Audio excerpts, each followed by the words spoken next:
Hey, Hercules. Not now. I'm busy. Oh, it's a nice time to show up. Tim Rourke and a photographer have been waiting all morning. Monty, I didn't come for the pictures. I came to tell you something. That's great. Tell me later, huh? They're all set up out there. Monty, will you listen to me? I'm quitting. You're what? I'm not signing a new contract. Well, that's very funny. But let's save the jokes for some time else, huh? Okay? It's no joke. I'm getting out of the business. Herb, now get this straight. I've got $10 million invested in these dens. $10 million. Everyone mortgaged till it screams. You stand for the whole thing. Got the picture? Without you, it all goes smash. Like that. Monty, I've had it. I'm through. I'm through decorating pulp magazines and asking guys if they're 40-pound weaklings. Come on. Why now, all of a sudden? You've got a beautiful house, a lot of dough. I'm tired of being something you invented. There's an old Marine buddy of mine. He's got an engineering company overseas, and he's offering me a job that means something to me.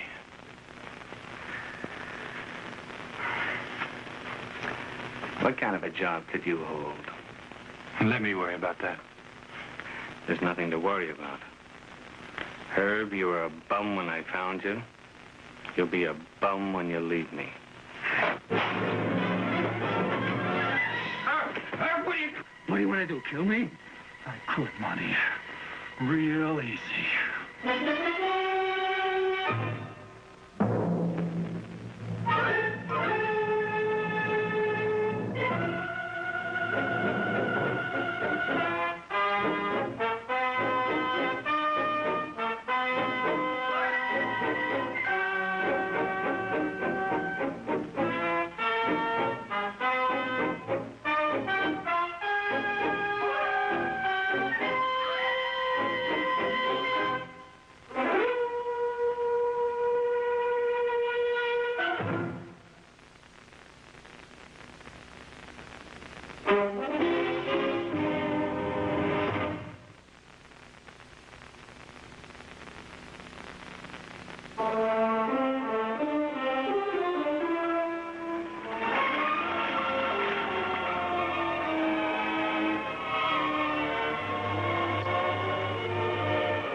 Great.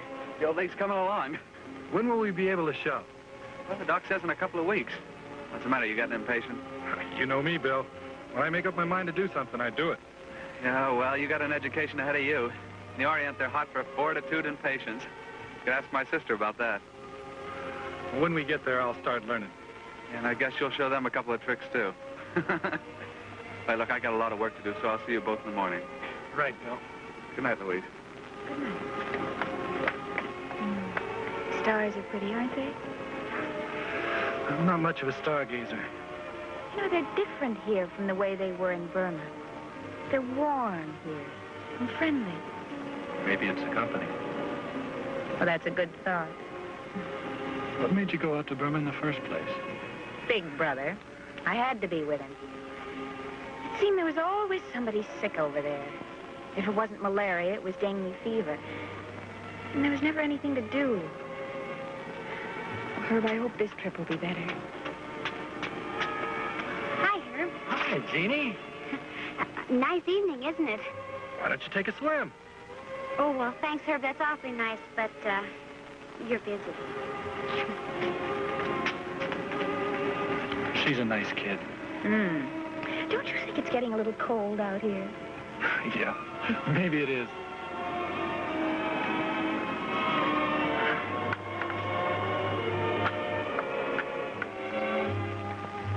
Happy days.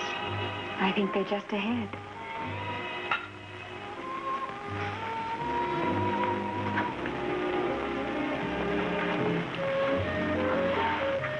You look very good sitting there. And you look far away. Sit down. Sure. You were a prize fighter before you teamed up with Monty, weren't you? A couple of years before. Why did you quit? Didn't want to end up punchy, I guess. I tramped around for a couple of years, and And I met Monty, and he came up with this gym deal. Herb, I wish you'd kiss me.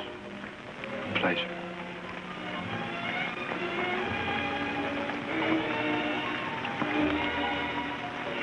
You know what I admire most in the world? A man who's strong and gentle.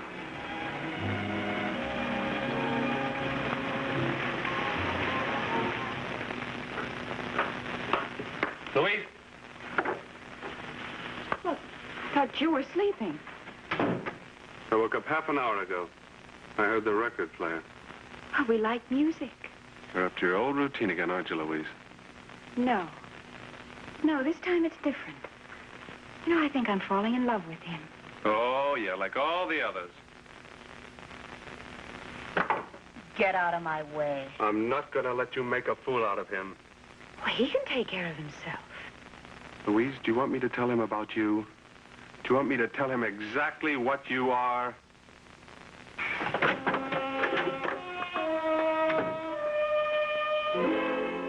You're in trouble, Monty. Real trouble.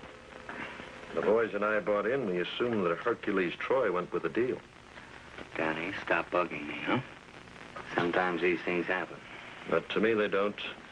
I paid for outlets in 20 cities. All right, I'll find myself another one. Build them just as big. Monty, you're a promoter, but don't promote me. Danny. I studied this business. You need Hercules Troy to bring the customers in. Lose him and we go broke. I won't tolerate that. Do I make myself clear, Monty?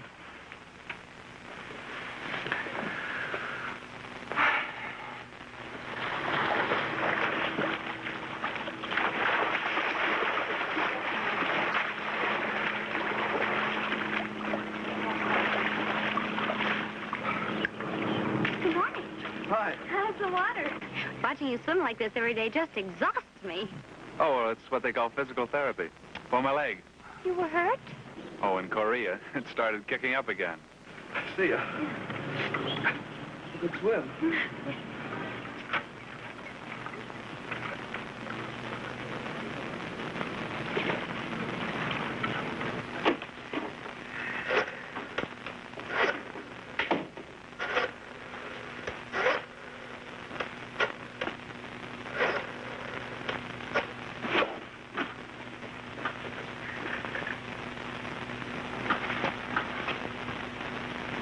Herb and I are taking a drive down the coast. Louise, are you up to those... Will you leave me alone?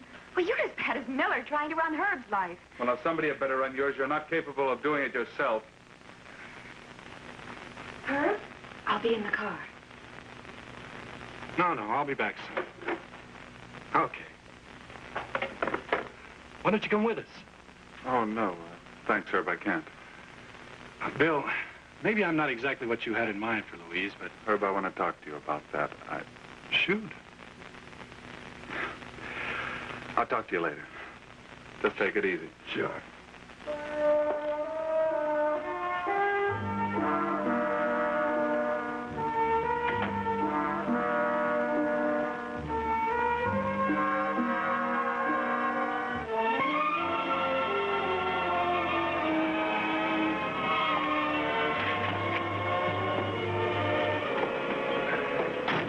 Let's make it far away, Herb. Far away.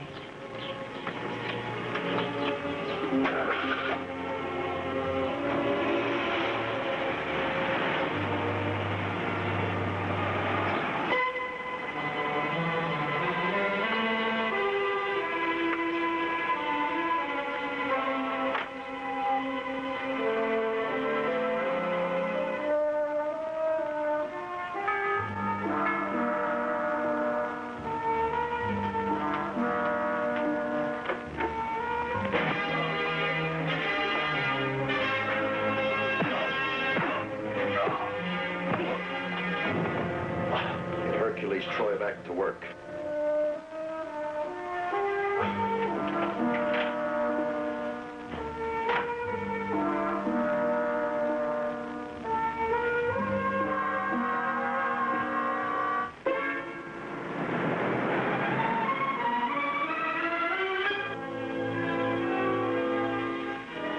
didn't you go to the police? I did. They showed me what seemed like a million mugshots, but I couldn't make an identification. What about the car? No, Mr. Shayne, it's not only me I'm worried about. It's Herb Troy and my sister. The rough stuff doesn't sound like Monty Miller. He's trickier. Well, then who? Miller never uses his own money in a promotion. He'd be tied in with somebody. Well, where does that leave me? I'll see if I can't figure out some connection between Miller and the boys who roughed you up. All right, Mr. Shayne. Then we'll leave it up to you. I do want to meet this Herb Troy as soon as possible, though. Well, can you come over, say, around 8? Okay, fine. I'll be there. All right.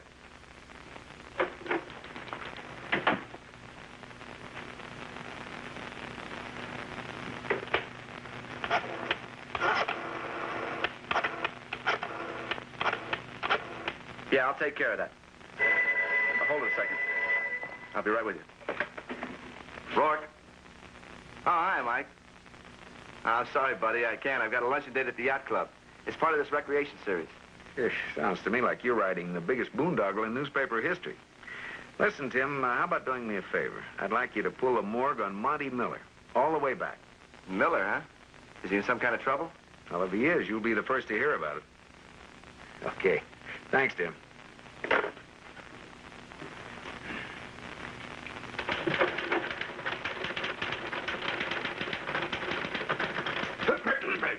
Oh, Mike, you remember Joe Demarest? Sure. How goes it, Joe? It goes. I put the paper to bed last night, and that Scrooge, who calls himself an editor, gave me the day off. Well, what's wrong with that? Lucy was just telling me about her sick grandmother. Joe. Oh, I'm sorry to hear that. I didn't know. Yeah, she wanted to ask you for the rest of the day off. Don't listen to him, Mike. Well, I tried. I guess I'll have to go sailing alone. Joe, wait, come here. Tell you what I'll do. I'll make a deal with you. You do something for me, and I'll spring Lucy on your next afternoon off. What's the deal? All you've got to do is enroll for a course at the Hercules gym. Me with the barbells? Oh, now there might be a news scoop in this for you, too. Just keep your eyes open and see if anything's going on down there besides exercise. Such as? That's what I want to find out. Here. Little expense money.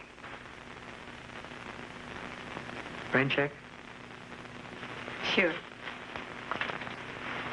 Okay.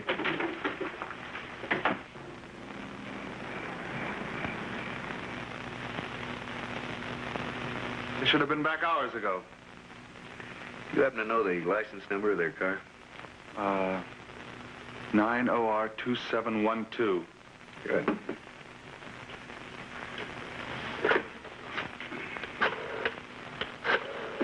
Who are you calling? The police. What for?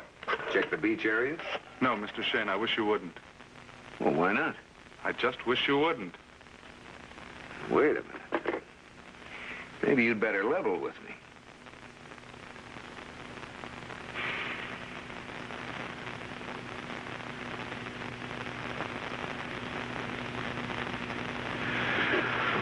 I guess you're right. My sister's a wild kid. She ran around with a crowd of nutty ho-bohemians up in New York and got herself in a mess of trouble. 2 arrests. What were the charges? Shoplifting and... Oh, what's the difference? Anyway, she's out on probation to me, and that's why I don't want the police out looking for her. Okay. I'll be home all evening. You can call me there. All right.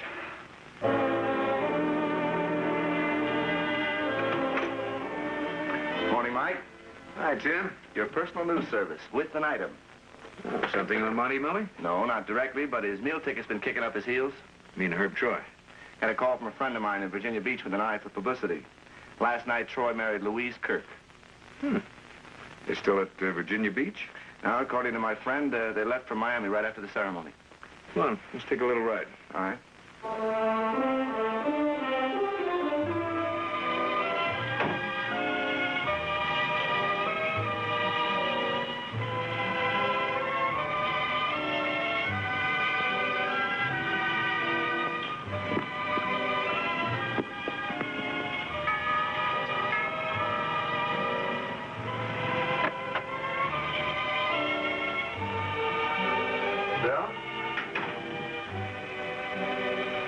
Bill Kirk. Must be out at the pool.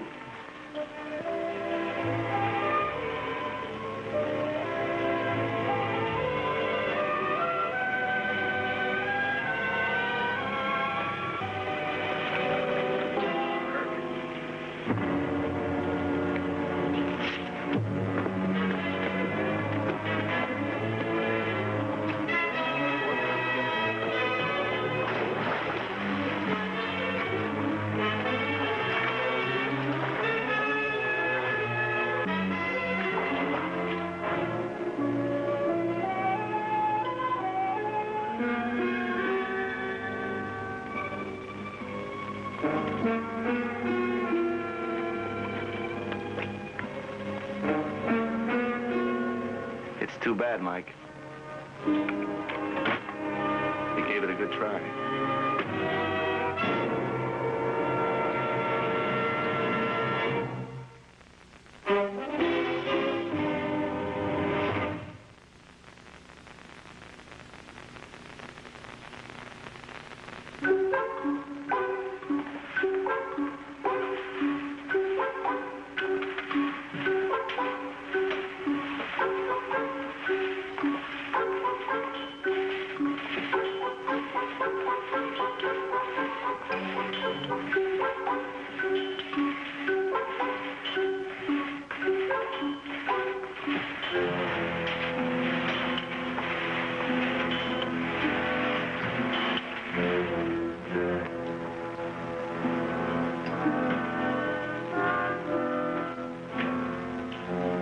Good bet, Charlie.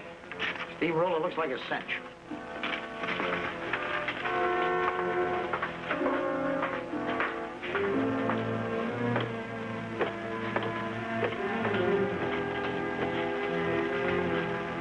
Hi.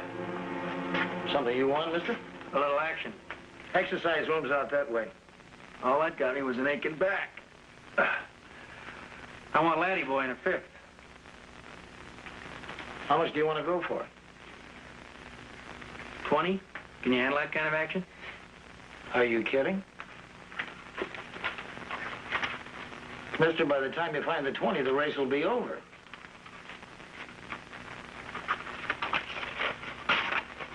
There you are. Should go up about 10 to 1. And if I win, where do I find you? Right where I'm standing.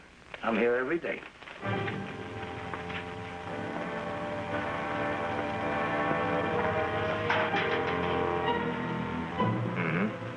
Yeah. 90608. Okay, Joe, I've got it. By the way, how are the exercises coming? All right, well, just stay in there and keep pitching, huh? Oh, Mike, I was just coming in to tell you Oh, that... Lucy, Joe just gave me the license number of a guy who's making book down at the gym. Here, check it out with Brower at the Division of Motor Vehicles, huh? Mm-hmm. Now, what was it you were just coming in to tell me? That I called all the hotels and I found Hercules Troy. He and his wife are registered at the Beardsley. Lucy, you're a living doll.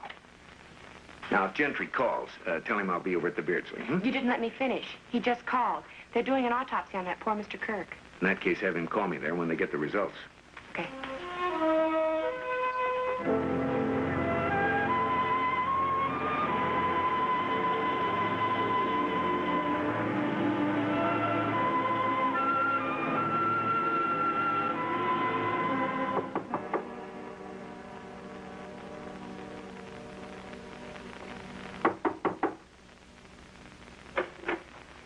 Mrs. Troy? Yes? My name is Michael Shayne. I'm a private investigator. A private investigator? Well, I don't... Did my brother hire you? That's right. Oh. Well, there's nothing he can do now. Herb and I are legally married. I have the certificate right here. Come in. Thank you.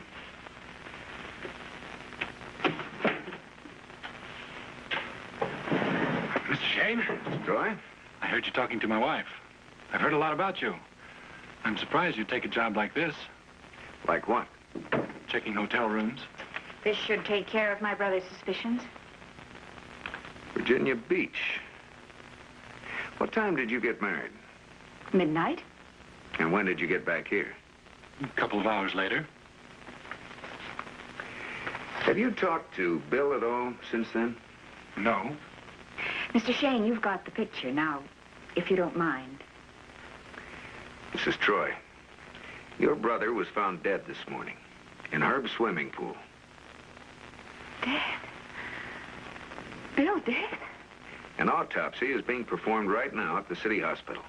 Oh, no. You knew he was dead. And yet you let me stand there and say all those things. Oh. Hello? It's for you. Thank you. Hello? Hello, Mike. I just got the coroner's report. Kirk wasn't drowned. He was electrocuted. I'm on my way to Troy's house now. Okay, thanks, Will. I'll meet you there. Right. I'd suggest you stay around the hotel. The police will want to talk to you.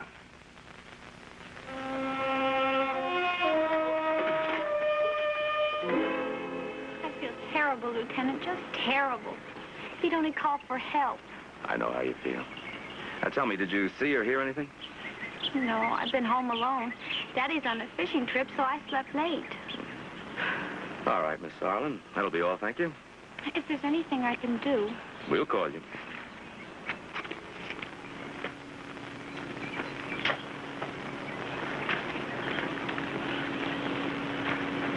Hi.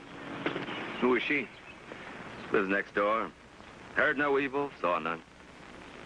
How was he electrocuted? Killer must have run a hot wire from the pool. That electric socket over there.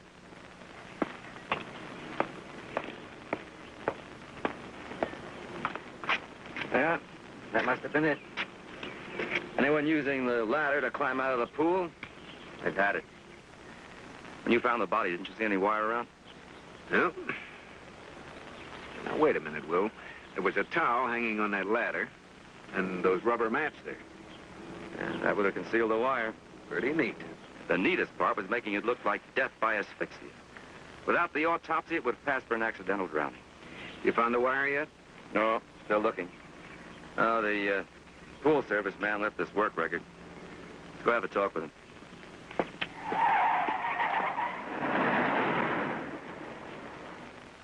You service this pool today? Oh, sure. Hercules Troy's place. That's right. Every Wednesday, vacuum it, brush it down. You know the bit. What time was that? 7 o'clock. Did you touch the pool ladder while you were there? Yeah, I held on to it while I leaned over to check the chlorine level. Notice any wire around the deck? No, sir. How long were you there? About a half hour. The wire had to be strung after 7:30. What time did you find it? 8:30. Had to happen between 7:30 and 8:30. Notice anything unusual, anything at all? No. Hey, come to think of it, yeah, there were 2 guys in the house having an argument. What 2 guys? One of them's been living there the last couple of weeks. Bill Kirk. I don't know his name, but the other one was Hercules Troy. Hercules Troy, are you sure? Mr. Shayne, there's only one Hercules Troy. You hear what the argument was about? Nah, I just saw him through the double doors. Say, what happened there anyway? You'll read about it in the papers. Thanks a lot. Say, if either of you guys have pools, I get a commission if you could, you know. Yeah, well, neither of us have. Well, you can't blame a guy for trying. You mind if I use your phone? Go ahead. Put out an APB on Herb Troy. Don't bother. He's at the Beardsley Hotel. Thanks a lot. Sure. Bill and I went through Korea together. I didn't kill him. You had an argument with him. You lied to Shayne about seeing him. Why? I didn't think it was any of his business. What was the argument about? Nothing. Was it about Louise? No. Herb. Louise, please be quiet. You might as well tell him. They're going to find out about it anyway. Tell me what? Herb? Shayne, stay out of this. The girl has a record. 2 arrests in New York. She was under probation to her brother, and he objected to their marriage. Isn't that what the argument was about? How about it, Herb? Take him downtown. All right, come on, let's go. That's enough. All right. I'll go with you. Put the cuffs on him. Thanks. Thanks a lot. Let's go. He didn't do it. I know he didn't do it.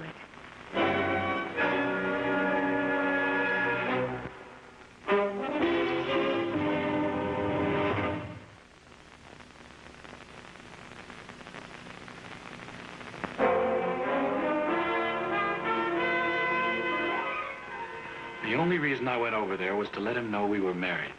Why didn't your wife go with you? I guess she knew how he'd react. And when he did, you killed him. Oh, no, Lieutenant. I told you. He talked about her past, and I lost my temper. He said she was no good. That she always used men, and that she was using me. Using you how? She didn't want to go back to the Orient. Well, be my guest. Want a cigarette, Herb? No, thanks. No, there's something I want you to know about Bill. Now, you think he hired me to spy on you and Louise. That isn't true. No? A couple of thugs worked him over. They wanted you to go back with Monty Miller. Bill never told me. You see, the murder and the beating may be tied together. Now, do you have any idea who Monty Miller's business associates are? No. Tell me, did you know there was bookmaking going on down at the gym? Bookmaking? Any idea who might be involved? I thought the gyms were on the level. Mr. Shayne, you don't think Bill was killed on account of me? Could be. Well, then why don't you ask Monty Miller? Because at the time of the murder, Miller was seen at the gym. He's got a dozen witnesses to prove it. He was the only one who had anything to gain. Well, he'd be taking a pretty long chance, wouldn't he, figuring you'd come back just because Kirk was dead? This just came in, Lieutenant. Thanks, McCoy.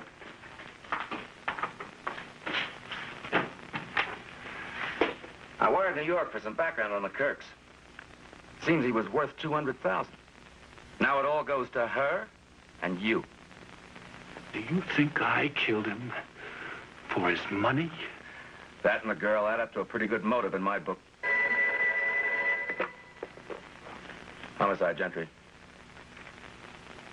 Yeah. Yeah? Mike, Brower traced that license number for you. The car belongs to Dodie Jameson. Dodie? Ah, thanks, Lucy. See you later, Will. Right. Thanks for trying to help.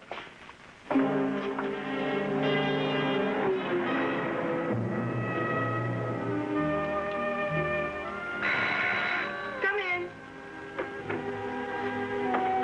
Well, hello, Dodie. Been a long time. What do you want? Oh, just a little talk. Say, you never learn, do you? Those cards have caused you a lot of trouble. Joe's got to keep her hand in. How about it?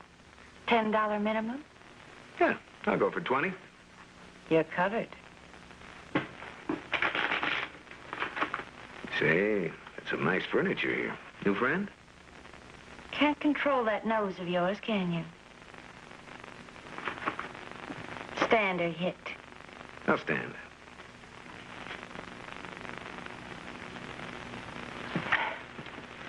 Guess I'm not ready to go back to work yet. Where's my 20? I am unemployed. Well, in that case, I think you'll need this. Who's been driving your car lately? Just me. Now, somebody's been taking it down to the Hercules gym. You've got the wrong girl. From his description, he's a thin little guy in his 40s. Now, would I know anyone like that? I think I hear your doorbell ringing. Look, we don't want any. Get lost.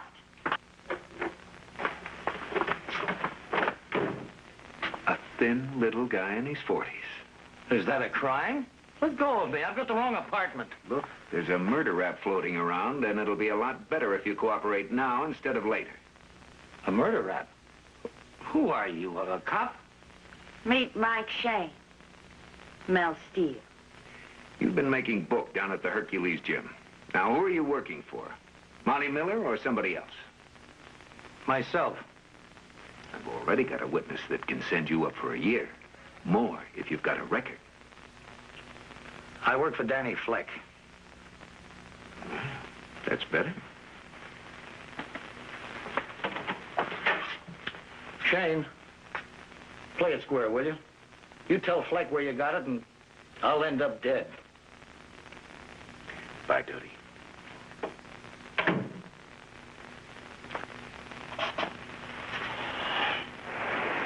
Mike, all this stuff about me and Monty Miller, it's a lot of bunk. 20 gyms in 20 cities. It's a pretty good front. Might be. I'll have to consider it sometime.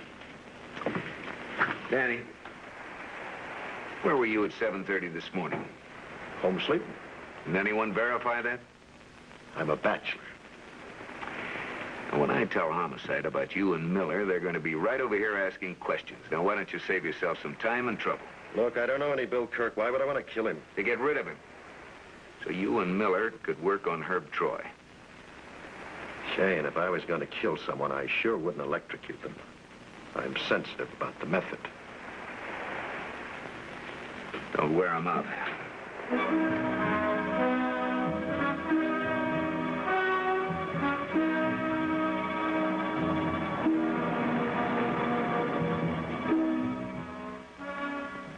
Mr. Shayne, I've promoted everything from going out of business sales to Broadway shows. I've never been in jail. I certainly never needed to kill anybody. This isn't the first gambling operation you've been connected with. I've checked. Well, you must be referring to Ensenada. I've matured since then. I don't know why we're talking about this anyway. When Kirk was killed, I was right here in the gym. All right, so you've got an alibi. Fleck doesn't. That's right. It's his problem, not mine. Yes. Okay. And thanks. Mr. Shayne, my lawyers have just gotten Herb out of jail on a writ. Now, if I'd killed Kirk, would I want to help your number one suspect?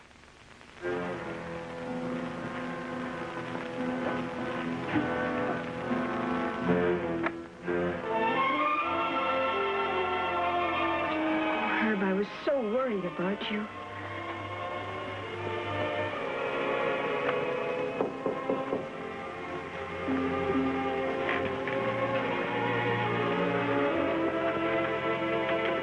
Herb, I've got to talk to you.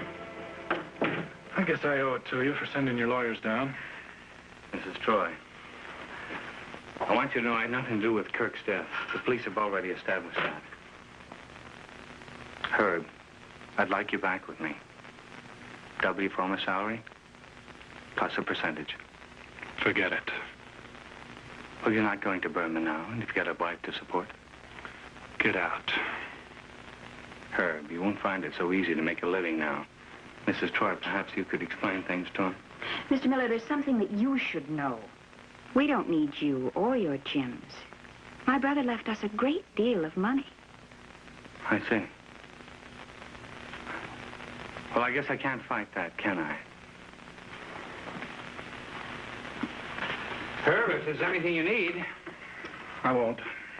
Not from you.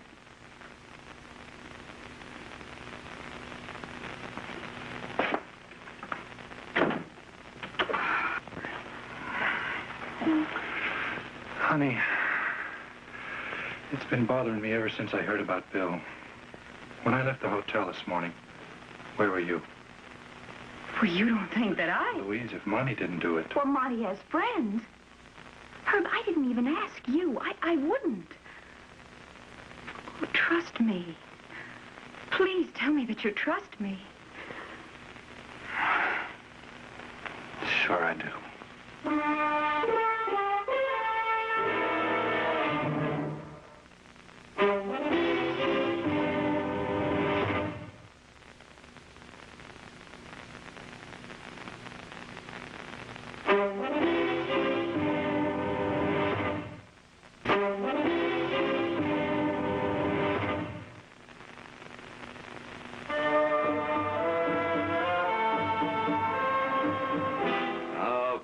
So you made a tie-up between Fleck and Monty Miller. What am I supposed to do with it?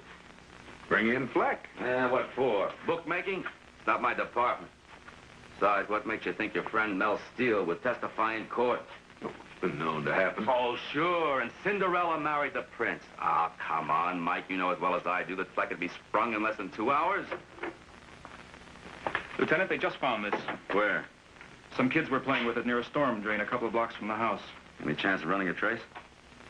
There must be 10,000 yards of that sold every day in Miami. You can pick it up in any hardware store. That's kind of long, isn't it? It measures out to 82 feet. Yet we measured only 39 feet from the pool ladder to that outlet by the retaining wall. Well, the killer could have hidden the extra wire in the ivy. Maybe. Mark it Exhibit A.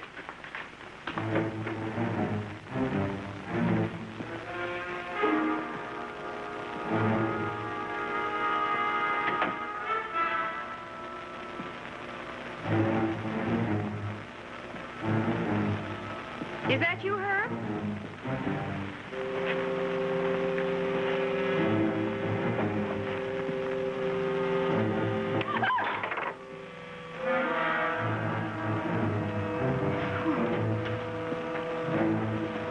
No. No.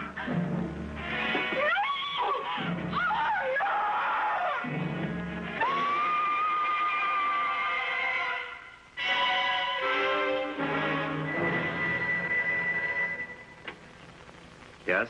Herb Troy there? Who wants him? Lieutenant Gentry, homicide. Oh, yes, Lieutenant. This is Officer Hartag. Troy's not here. Something wrong? Wait there. What's up? Louise Troy just went out the window.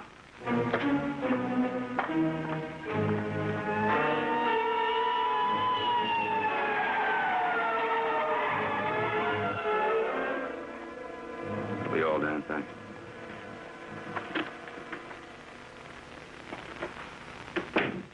Find anything? Nope. No sign of a struggle. No.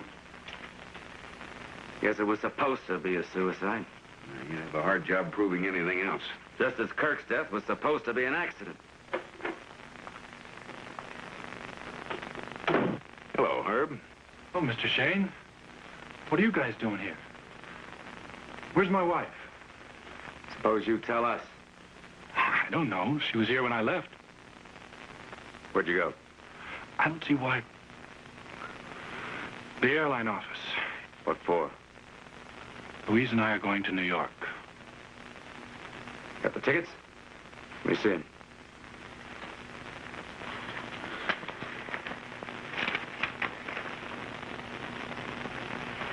This flight leaves in less than an hour. What's your hurry? That's none of your business. I was released. What's the matter? What happened?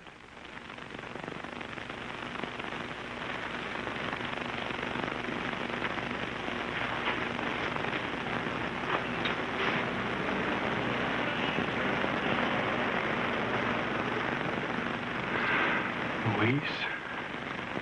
Yeah. I can't believe it. What happened? I'd say she was pushed out of the window, wouldn't you? Pushed out? Yeah. Motive? The money goes from Kirk to her, from her to you. Oh, no. I didn't do it. I loved her. It was Monty Miller. I'll take your statement down at headquarters. Let's go.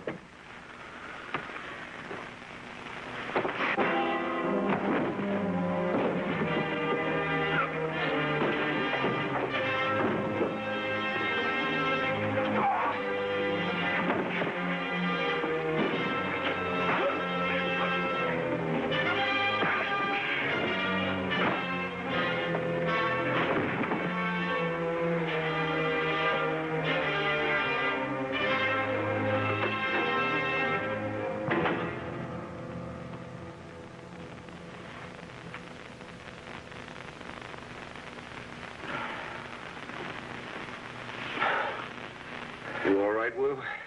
I don't know yet. Plug you too, huh? Yeah. Well, maybe we ought to join a gym.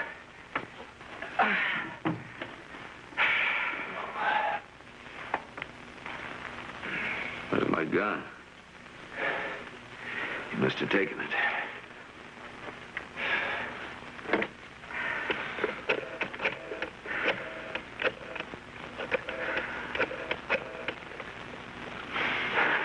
Gentry speaking. I want an APB on Herb Troy. There's a make in my office. He's armed and dangerous. Right. You mentioned Monty Miller. Yeah, that's where I'm headed now. Want to join me? There's something else I want to check. Okay.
I don't need any help.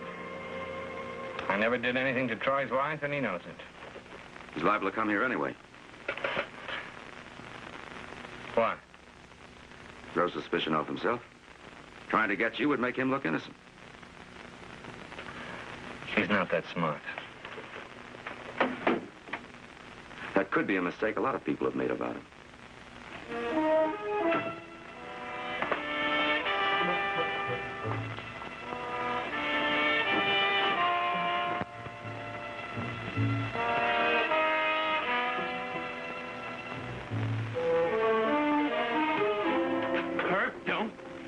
Killed her, Monty.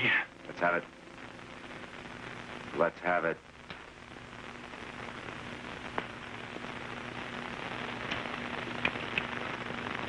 Herb, I never killed anyone.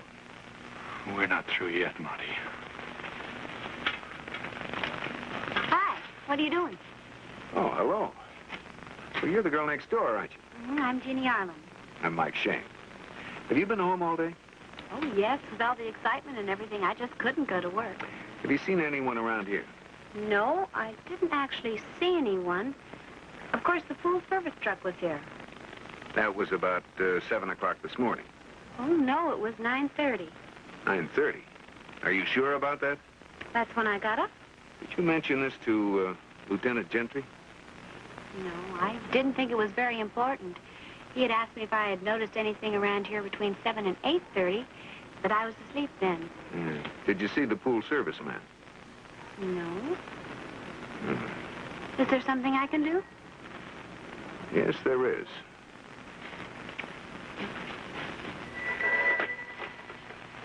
Come on. Lieutenant. Gentry here. Anything develop up there yet? Troy showed. I've got him. Listen, well, I'm over at his house now, and I've got a new angle on the killing. Now, you may be right about her, but I'm not so sure. How about bringing him and Miller over here? Why Miller? Just bring him. Okay. Come on downtown with me. Let's go.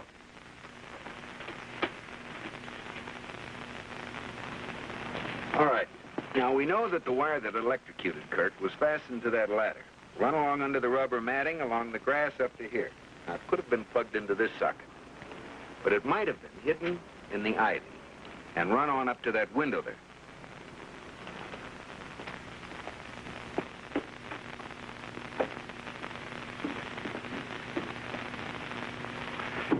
And here it is.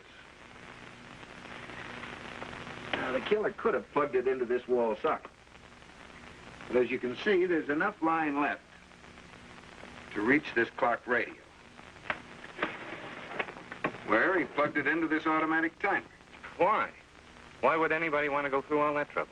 By using this, the killer could have set it hours before to go on right at the time Kirk went in for his regular daily swim. You mean it turned itself on, killed Kirk, and turned itself off? Exactly. We've been looking for a killer who had to be here between 7:30 and 8:30 this morning. He could have been here last night. Right. So there goes your alibi, Miller. I wasn't here this morning, and I wasn't here last night. Then the killer came back at 9:30 this morning, dressed as a pool serviceman to get rid of the wire. And your next-door neighbor saw him. Jeannie?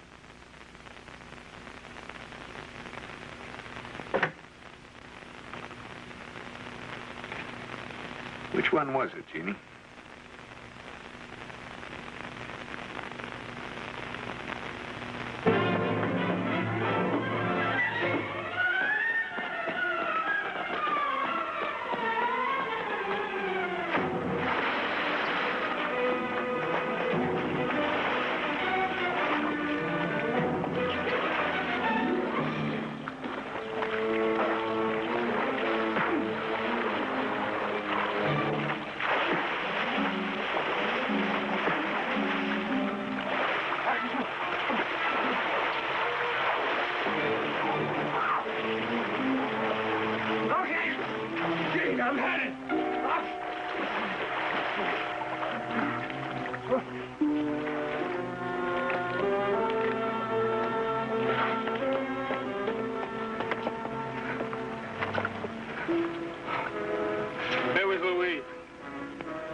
Double-crossing dame.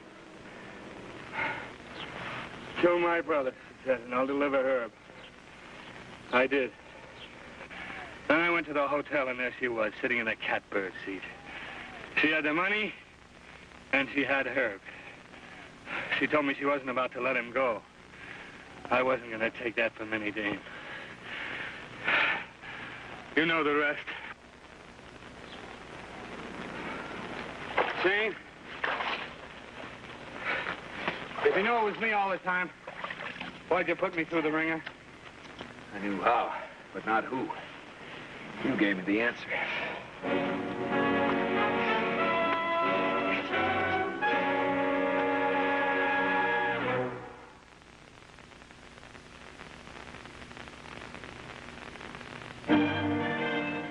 Still hard to take. How could she have done that to a guy like Bill? Well, she wanted three things: money, freedom, and you. He stood in the way of all three. Hi, Mike. Herb. Tim. Glad to see you, Tim. Sorry I stood you up at the gym. Forget it. I got a story to make up for it. I've been doing some figuring. My business isn't so bad if you don't get mixed up with guys like Miller and Fleck. I'm going to open up my own gym. Sounds like a great idea. I'll be your first customer. Oh! Uh-oh. All together, man. Thanks, fellas. Let's drink to it. No, thanks. I'm in training. After this one. Here's to you.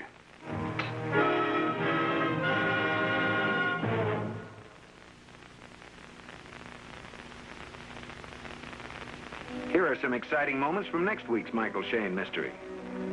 Honestly, Freddie, what would it look like? Your father on his deathbed and you running off to marry a cheap little tramp. It's in the blood.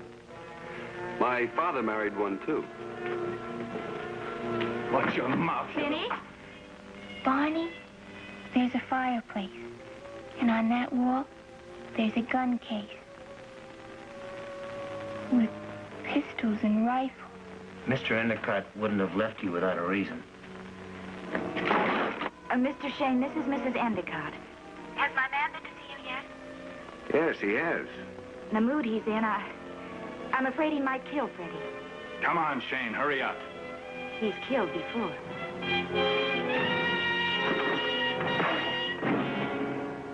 Mike, you'd better get over here right away. Well, what's the matter? Everything.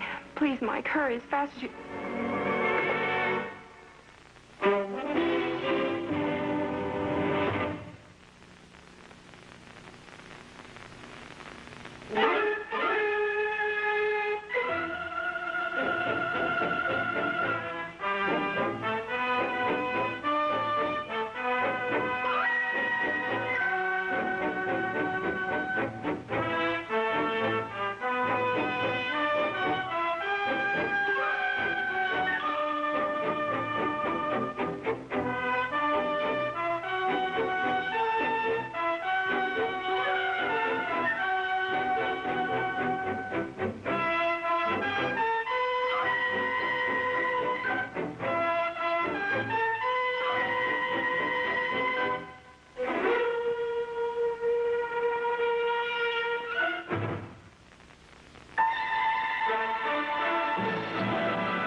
been a 4-star production.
Someday they'll give me a new icebox.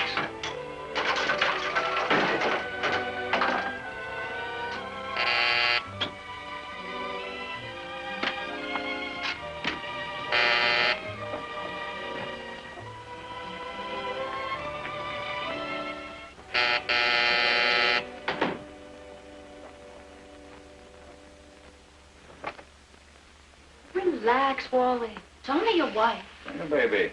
Come in, honey. Just time for a drink. Oh, good. We'll celebrate our divorce. Sure, we'll. What did you say? A headline. Trina DeWitt divorces part-time husband.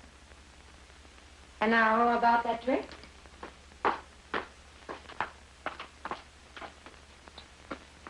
All right. What's the gag?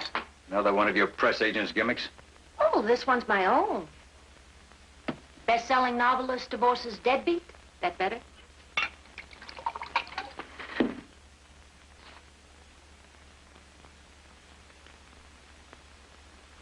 Sorry, doll. My boiling point just isn't what it used to be. You still need me, Trina. Like I need hoof and mouth disease. I'm sorry, Wally, but you are one luxury I can't afford. You can afford anything you want. Right. And I don't want you. Look, ever since you hit the jackpot, I've played by your rules. I've never interfered with your lousy literary career once. Even moved out of that glorified wind tunnel you call a house. Lived my own life. And spent my money. You know, I hope those floozies you play around with appreciate the way I support them. Big deal. You write a couple of crummy bedroom novels and think you own the world. Here's how big you are, baby.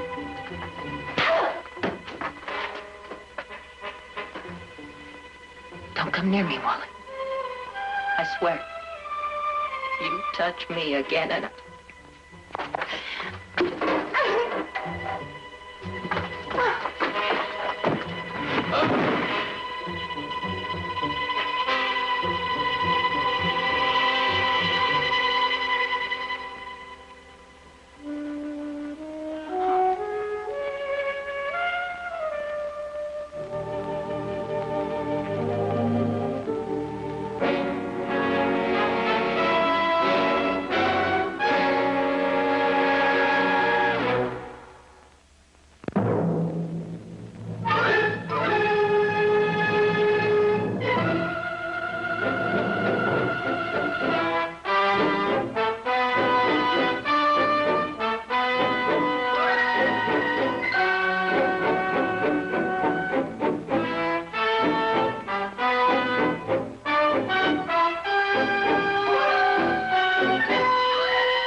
Max Factor, creator of Swedish formula hand cream, startling new discovery that beautifies hands.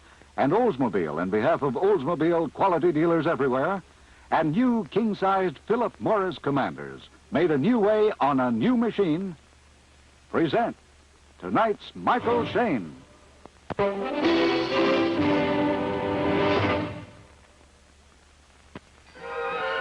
Lovelier. Women everywhere are looking lovelier with the wondrous new makeup.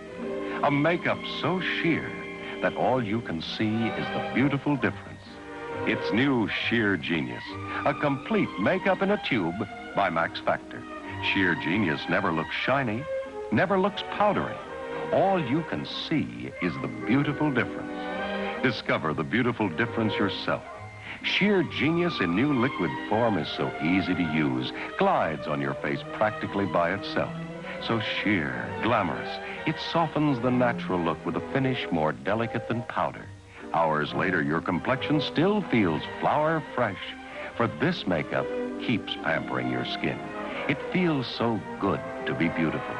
In Sheer Genius by Max Factor. Always look to Max Factor for a lovelier look.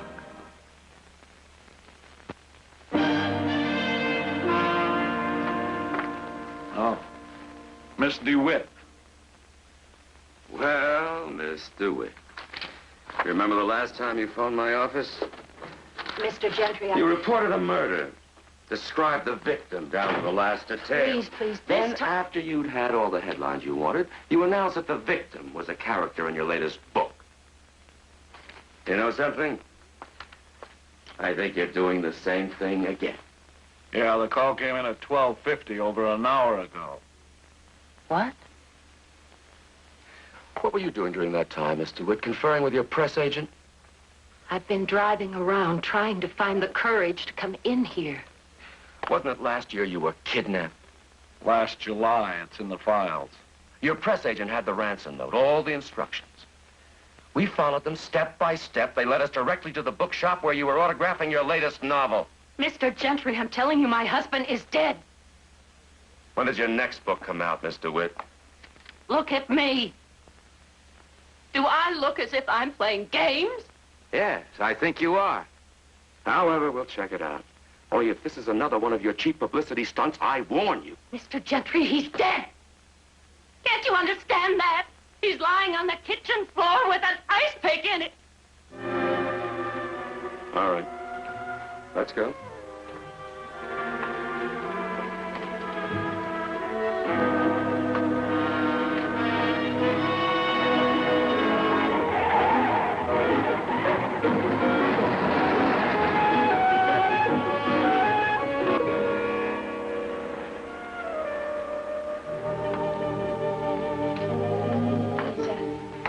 It's right there on the floor in the kitchen.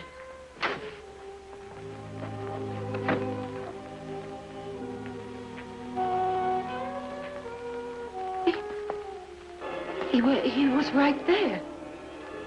That's where he fell. Where is he now? Oh, I tell you, he was right there. He was dead. The ice pick was right here. Ice pick, Miss DeWitt? Yes, an ice pick. He slapped me. I grabbed it just to scare him away, and well, he took it from me, and then I ran for the door. Then I heard this crash. Bathroom's empty, so's the bedroom. No reporters, no photographers, no press agents? No corpse either. No sign of a struggle, no blood on the floor, no ice pick. Maybe he wasn't dead. Maybe he was wounded and went for help. Oh, of course. And stopped to clean up the place before he left. Oh, I don't know. How long have you and your husband been separated?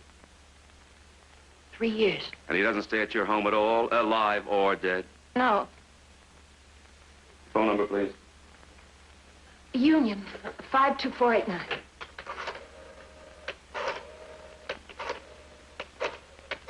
Eight nine.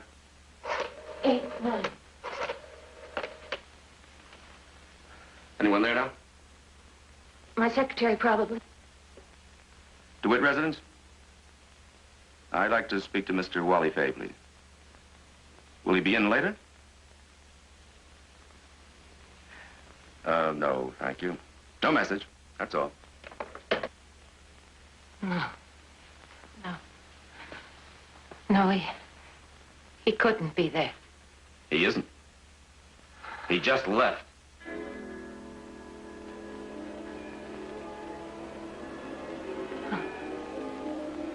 No, it's impossible.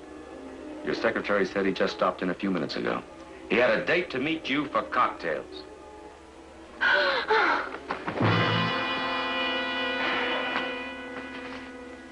comes to, send her home. Better yet, to a good psychiatrist.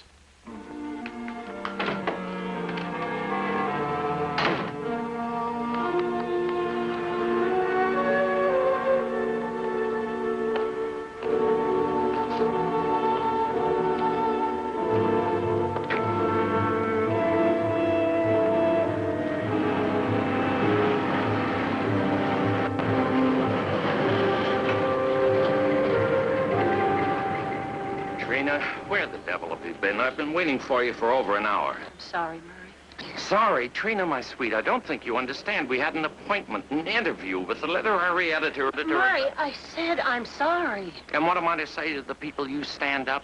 Public relations means personal contacts, goodwill, trust, confidence. Another time, Murray. I'm just not feeling very well. But I can't give you the publicity you need. I can't sell you and your books to the public Murray. without your cooperation. Murray, something has happened. What? Oh, never mind.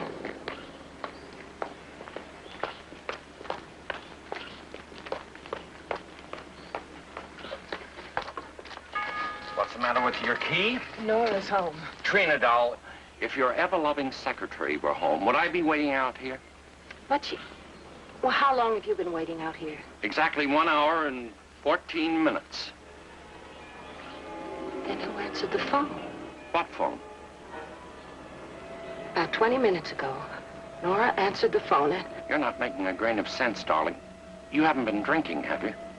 No, but I'm about to start. Over my dead body. I have enough trouble with you right now.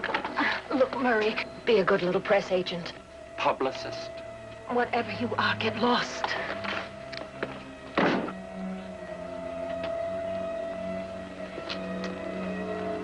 Nora?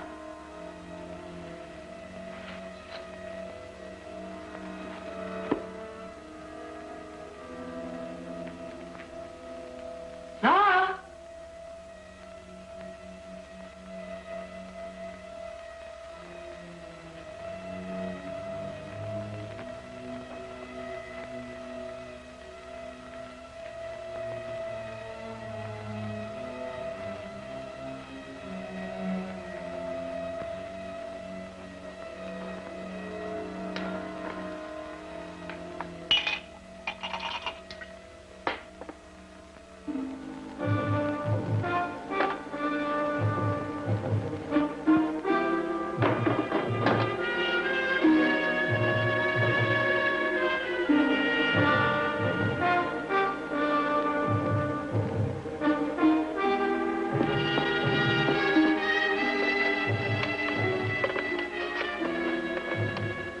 Operator, get me the police.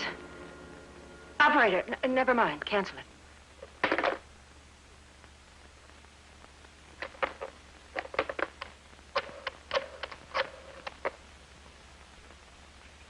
Information? Would you please give me the number of a private investigator? Shayne. Michael Shayne.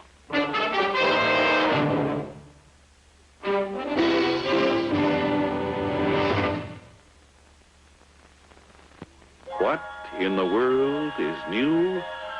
This car is new. A new size of car by Oldsmobile. The hot new number in the low price field, F85. Every inch an Oldsmobile. Now let's stop right here and take a good look at this new thrift size car. It's 6 people big. Full-size people. Got room? Got zoom. Man-sized engine, proved design, an exclusive aluminum Rocket V8 engine. Standard on every F85. The car that gives you the go you expect from an Olds and the thrift you expect from a smaller car. Before you buy any low-price car, see and drive the hot new number in the low-price field, F85, at your Oldsmobile quality dealers.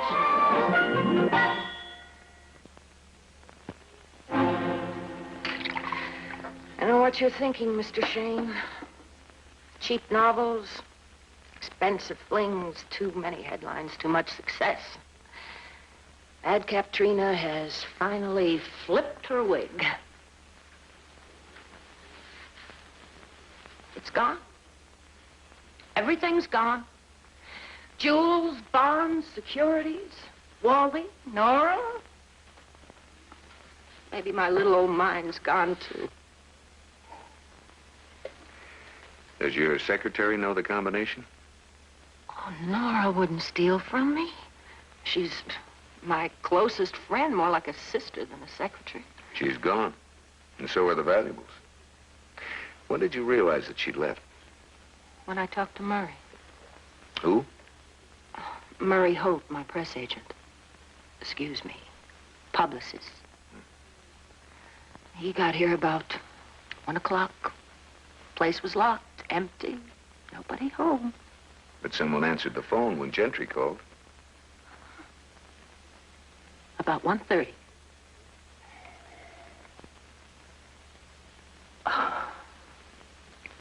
Nothing makes sense. Nothing. Nora's gone, but she answers the phone. Wally's dead, but he's gonna meet me for cocktails. Let's save it for later.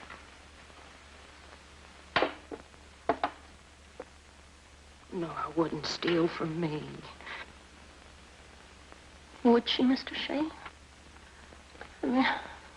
I mean, I've given her a home, a job.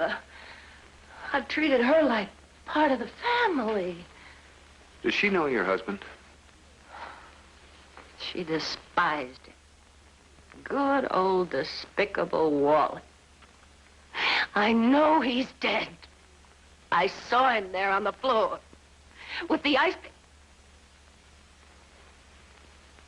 Miss DeWitt,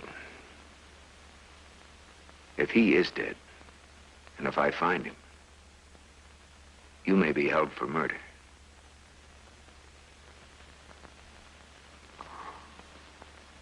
I don't care.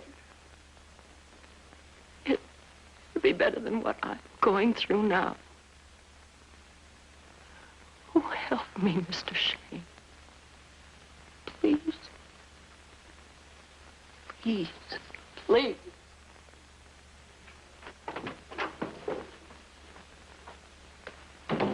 Oh, sorry. Nora. I didn't mean to interrupt anything. Where have you been? Shopping. Boy. Everybody and his brother's downtown, and all of them on my feet. Aren't you going to introduce me? This is my secretary, Nora. Michael Shayne. How do you do? The detective? That's right. Where have you been? Oh, Wesley's, the Carter Company, the whole circuit. Oh, wait till you see the blouse I got for you. It's just been... Is there something wrong? Everything's wrong. How long have you been gone? I left here about 11 o'clock this morning. Have you been back here since? Well, I wish I had. My feet would have appreciated it. What's this all about? You had no right to go shopping today. You knew I was going, Trina. I did not. We discussed the blouse I was going to get you. You're lying. We talked about this at breakfast, Trina. You're a liar. All right. But let's not argue, Trina. What about that? I suppose you don't know anything about that. Go on, look. It's empty, isn't it? Are you inferring that I had something to... I'm not inferring anything. I want some honest answers, and I want them right now. Perhaps we better talk this over when you're feeling a little better. So miserably patronizing. You know you're lying, and I know it too. You're a liar. A liar! A liar! A liar!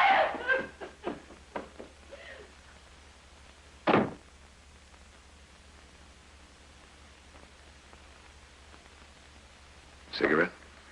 No, thanks. I don't smoke. Mr. Shayne, I'm terribly sorry about this. I wish I could explain it. I wish you could, too. Maybe you'd better see if you can help her.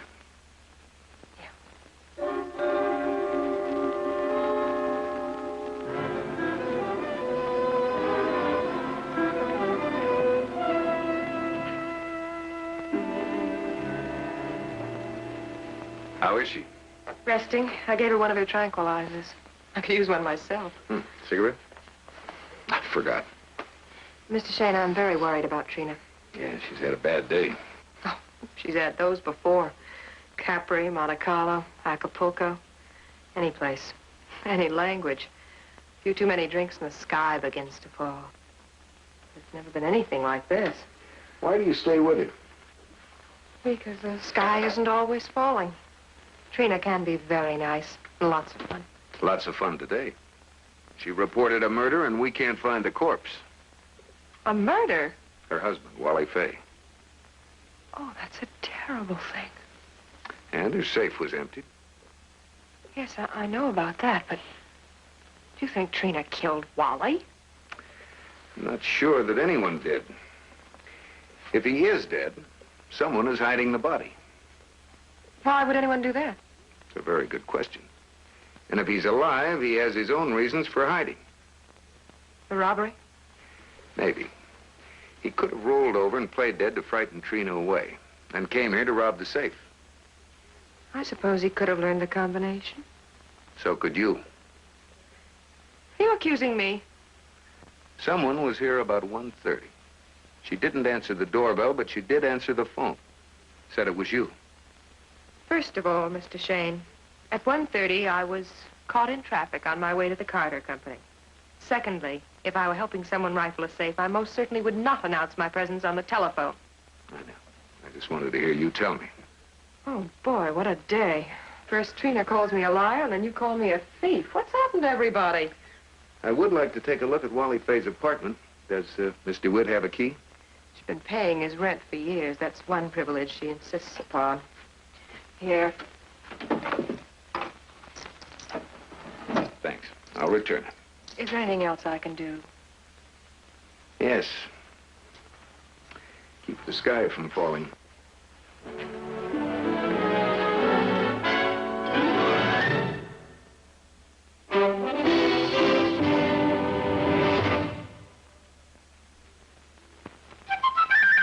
Have a commander. Welcome aboard. Have a commander. A Philip Morris commander. The new king-size cigarette that's noticeably better. They're made a new way on a rather remarkable new machine called the Mark 8. This machine gently vacuum cleans every bit of tobacco. The cigarette is filled generously. The ends are especially firm and cut clean to keep the tobacco out of your mouth and in the cigarette where it belongs. It's the cleanest tobacco ever rolled in a cigarette. It smokes cooler, burns slower, and tastes better. You can count on the same rich taste of prime tobaccos and the same easy draw in every cigarette. Have a commander. Welcome aboard. Noticeably better.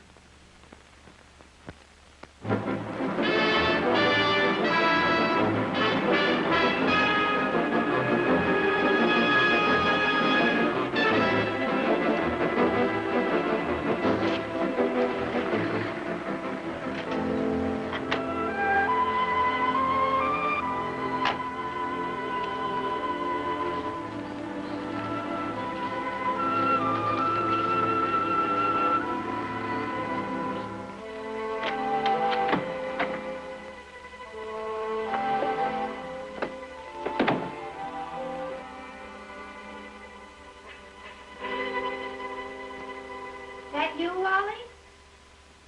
Where you been, baby? I've been waiting. Who are you? Michael Shayne. And you? None of your business. Listen, you got no right. Mind telling me how you got here? The stork brought me, okay? Sit down. Who do you think you're talking to? I said sit down. You a cop or something? How did you get in here? I was invited. Well, somebody had to open that door for you. Or is that part of the daily maid service? Listen, if Wally's in a jam, I don't know nothing about it, honest. I'm just a friend of the Give me that! Of all the lousy nerve! Well, very close friend of the family. Key to the apartment and everything. Okay, so me and Wally, we got a perfect understanding. You got no right casting aspirations on it. Look, Your friend Wally may have been murdered. Wally? If you've got anything to tell me, you'd better begin right now. I don't know what to say. Suppose we start with your name. Go-Go Wilder. That's my professional name. What profession? What are you, wise guy or something? I'm a dancer. Last night at dinner, Wally says I should come around today and he'd introduce me to some important people. That's why I'm here, honest. Have you seen him since? Of course not. I'm lucky Wally sees me when he does. I'm not sure you're telling me everything you know. What do you want, poetry? You cops are all alike. I'm not a cop, Go-Go. I'm a private detective. Oh, one of them. Well, I'm not talking to you anymore. Oh, that's all right, honey. I'm really very grateful for everything you told me. Yeah, I'll bet. No, I mean it. Now, look, if there's anything I can do at all to show my appreciation. You kidding? No. Well, there's much I can do, but I do know some important people in town. Professional people. For instance? Well, there's Tim Rourke at the Tribune. The reporter.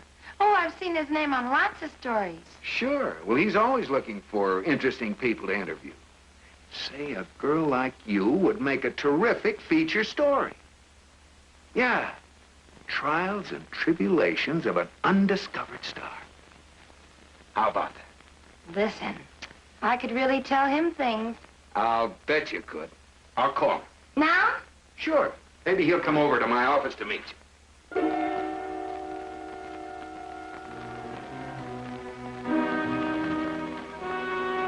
Got a cigarette, Go? No, I'm fresh out.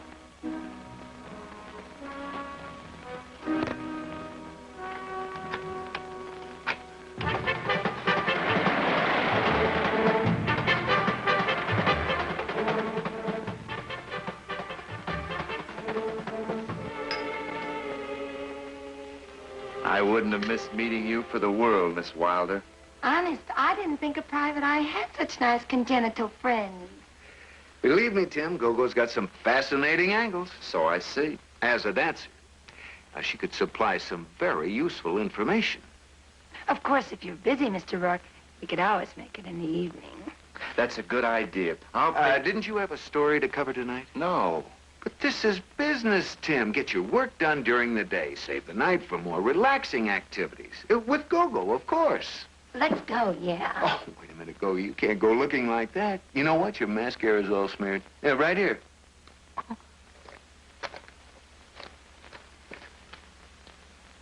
Oh, where's the ladies? It's right down the hall to the left. My secretary will give you the key. I'll be right back.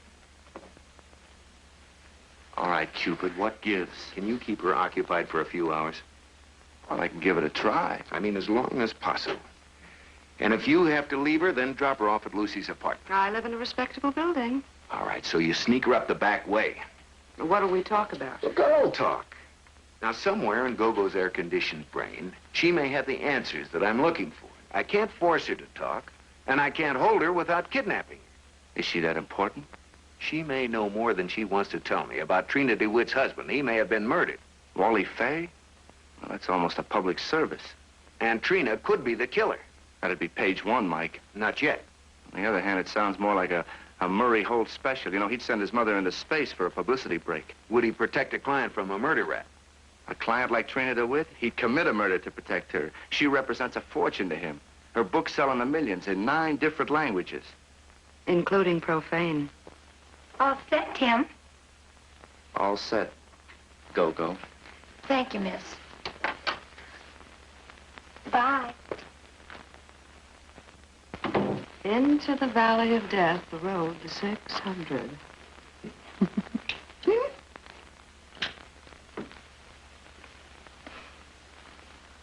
Oh. Well,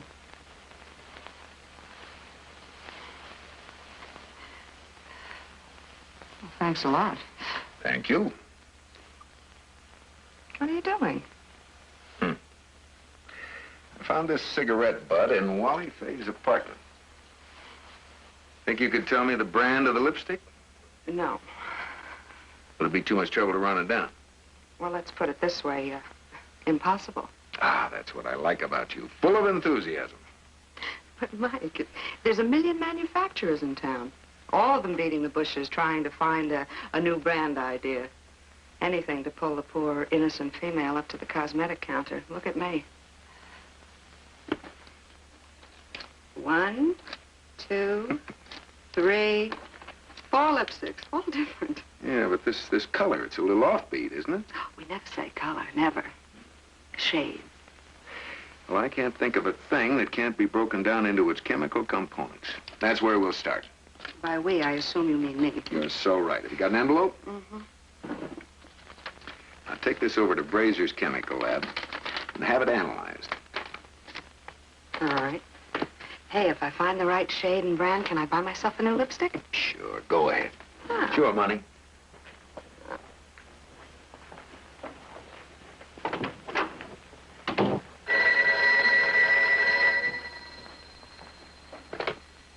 Shayne speaking. I never thought I'd see the day you take on a killer as a client, Mike. Whatever gave you that idea, Will? Trina DeWitt is your client. That's right. What's the problem? Hey, you're the one with the problem. I'm holding her for murder. Oh, now, wait a minute. You didn't believe her before. I do now. They just brought in the body. Wally Fay? Yep. The maid found him in the broom closet in the hallway of the apartment building. How was he killed? Stabbed to death. Just the way your client told it.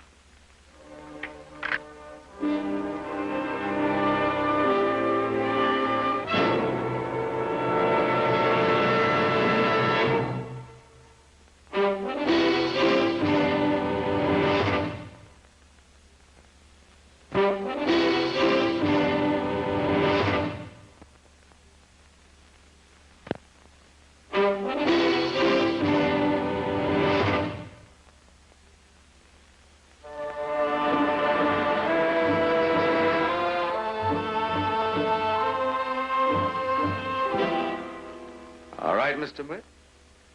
Once more with all the details. I've already told you. Tell me again. He became angry when I told him I was divorcing him. He slapped me. I grabbed the ice pick. I was frightened. He made me drop. He twisted my arm. When I saw him reach for it, I ran for the door. He tried to stop me and fell on the ice pick. He fell on the ice pick? Yes, he fell on the ice pick. Oh, Mr. Shayne. She's in there with Mr. Gentry. And a lawyer, I hope. She wouldn't let me call him. She won't let anybody help. I'm busy, Mike. So I see. And with my client. Your client's being held on suspicion of murder. Tell me, have you figured out how the body got out of the apartment and into that broom closet? No, not yet, but we will. Can you tell him, Trina? No. I think you've got the wrong suspect, Will. Now, look, Mike, in 1 minute, I'm going to start asking you the questions. Now, get out of here before I book you for obstructing justice. I'm only trying to help you, Will. Yeah. Did she tell you about the robbery? What robbery? Yeah, you see? You need my help, Will. All right, Mr. Witt. Let's have it. When I went home after you left Wally's apartment, I found the safe opened, my jewels gone, securities, bonds, everything of any real value. Why the devil didn't you report it? She did. To me. I knew you'd think it was just a publicity stunt. Oh, incidentally, when you called Trina's house, it wasn't her secretary who answered. How do you know? Nora was downtown shopping, and she's got the packages and sales slips to prove it.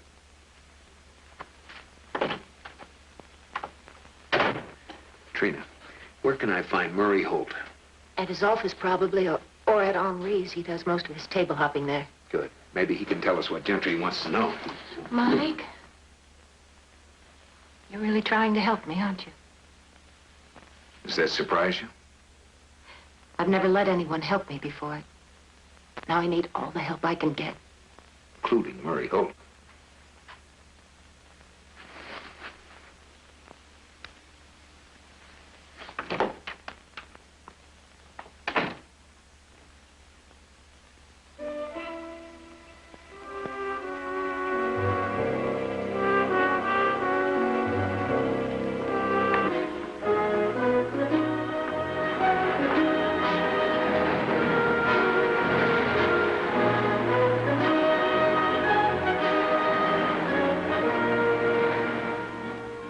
Pencil us in for an interview on Saturday.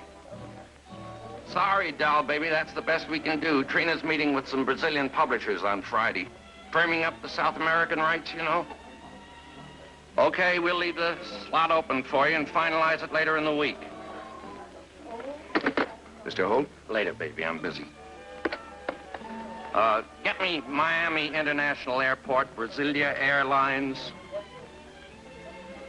What's on your mind, buddy boy? My name's Shayne. We share the same client. All my clients are on an exclusive basis. I don't handle... Hello? Oh, this is Murray Holt. I'm just checking on my reservations to Rio. Are they okay? Fine. Our client has top billing at police headquarters. Joe's Gymnasium. No wrestling on Tuesdays. Who do you think you are? Private detective. Look, Trina DeWitt has been booked on a murder charge. Murder? Who? Wally Fay. That's ridiculous. You want to help her or don't you? Of course I do, but I just can't believe it. Could be justifiable homicide, but her story has too many loose ends. You can help us tuck them in. Well, I'd better get down there. You can do more good from a distance. Just answer some questions. Anything at all. You were at Trina's house this afternoon, right? Well, we had a 1 o'clock appointment. Silly child didn't show up till after 2. I knew she was upset, but I had no idea. Did you see anyone leave the house? Anyone at all? Not a soul. Trina was gone, Nora was gone. I had to cool my heels on the sidewalk. Could anyone have slipped out of the house while you were there? Back door, perhaps, but I doubt if anybody... Why, was the murder committed in the house? No, in Fay's apartment. I suppose it was inevitable. He was a terrible man, terrible. Now, Trina can still plead self-defense if we can clear away the conflicts. Poor child. I better go to her. I said stay away from her. You'll only add to the confusion. If I need you, I'll call you. That is, if you're still in town. Good Lord, man. Trina's my bread and butter. Do you suppose I'd run out on her now? Here, you can call me at this number. I'll be either at my home or my office. Always reach me. Call me anytime. Anytime at all. I will.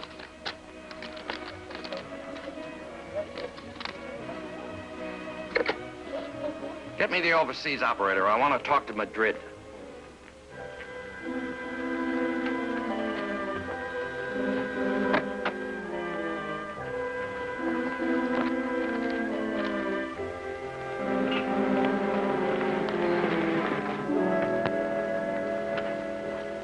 Oh, welcome to Toujours.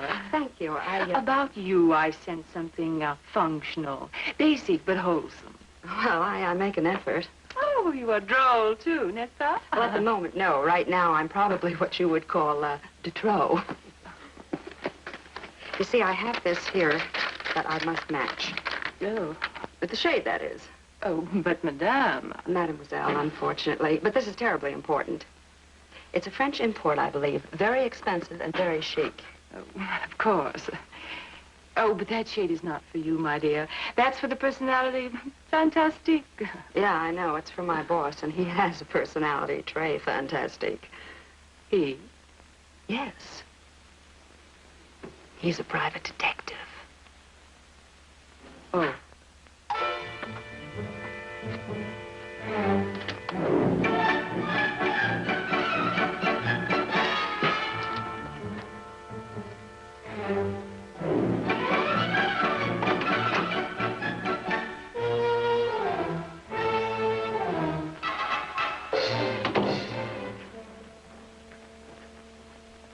Like it? Like what? The lipstick, silly. Tickle pink. Looks expensive. It is. Kiss-proof, smear-proof, scented with rare and exotic perfumes. French import and $10 a copy.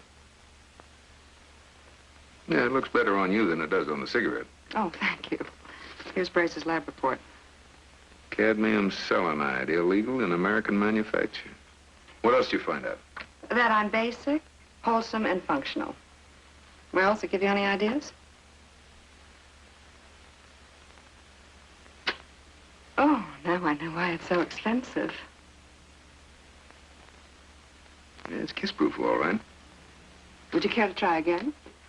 Lucy, who'd wear this color? Everyone, if they knew what it could do. That or any other shade, Mike. A woman wears a different one with every costume. Oh, not at $10 a throw. Name one. All right, the witch type. Wild, uninhibited, endowed with strange, mystical powers, and who can afford the better things. Blonde or brunette? Dark-haired, dark-eyed, the fair-skinned wanton type. Like Trina DeWitt. Exactly like Trina DeWitt. You know, Angel Gentry may be right. I may have a killer for a client. Well, she's not the only one that wears tickle pink, Mike. But she's the only one mixed up in this who can afford it.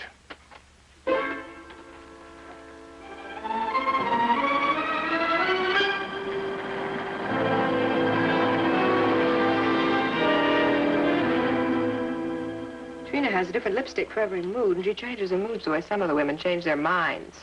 What mood has she been wearing lately? Well, I think it's, this one. Tickled pink. You're very well schooled in cosmetics, Mr. Shayne. I've been doing some research. Ah, sounds like fun. It isn't. It's murder.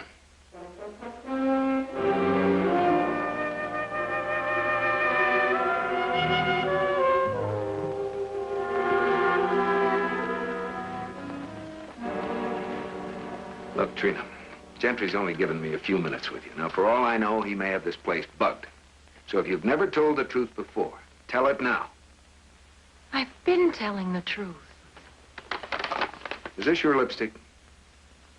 Well, yes. Is this your brand of cigarettes? Yes. Where did you get that? In your husband's apartment.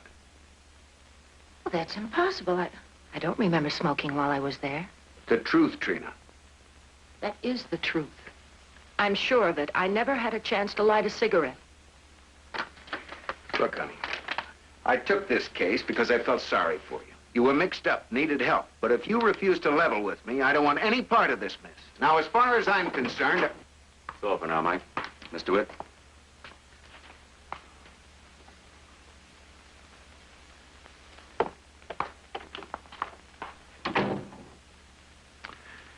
I've tried every trick in the book, Will. I still think you've got the wrong suspect. Why? Look. Trina's lipstick, Trina's cigarette. Look at the goo on this. Now, would kiss-proof, smear-proof lipstick leave this much of a mess? Maybe she uses it heavier sometimes. She doesn't. Even if she did, it wouldn't make any difference. I checked. Well, you really have tried every trick in the book, haven't you? What are you trying to tell me? I think she's being framed. I think someone planted this cigarette in the apartment. Oh, Mike, she's already admitted to being in the apartment, that she had the fight, that she used the ice pick. Her prints are on it. But she hasn't admitted to the stabbing. She will. Give her time. Now, what about the robbery? Would she steal her own jewels? Her own securities? Now, that's all cleared up now. Cleared up? How? We found some of the stuff that was stolen and stashed away. Come here. Take a look.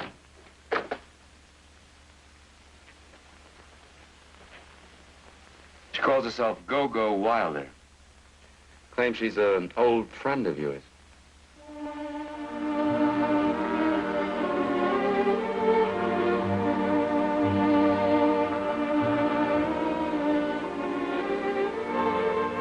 You're sure these are yours, Miss DeWitt? Positive. Well, look. There's the jeweler's mark I told you about.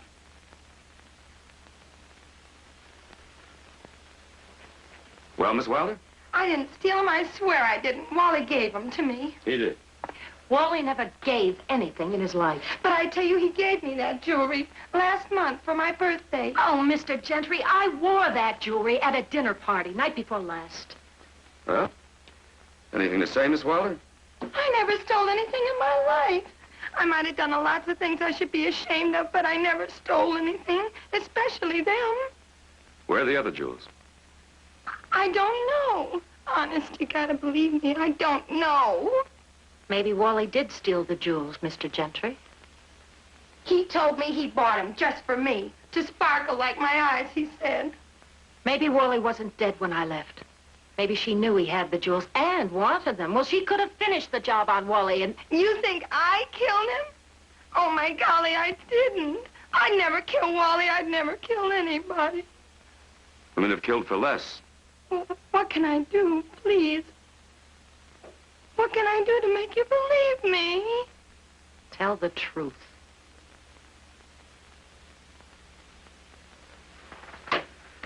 I'm sorry.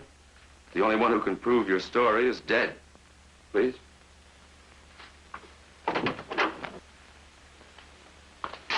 Will.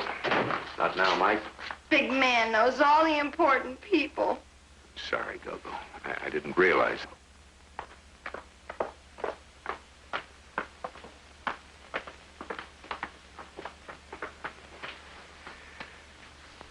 I wonder what could have led Gentry to Gogo.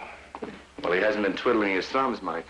He checked into Wally-Faye's social life, found Gogo playing the lead, and put the clamp on her. Feels just like a letter to the slaughter. Now, you didn't put the stolen jewels in her hotel room. She managed that all by her little self. Maybe. But how could she have gotten to Trina's safe? Now, how did she know that Trina had just killed Wally? Well, she might have done it herself. You believe that? No. I wonder if Trina and Gogo could be partners. Well, that's pretty unlikely. Neither one of them could lug Wally from the apartment to the broom closet. They'd probably need help. Get me Miami International Airport, please. Brasilia Airlines. Reservations? I wonder if you could tell me if a Mr. Murray Holt has canceled his reservations to Rio. I see. Thank you. Mike.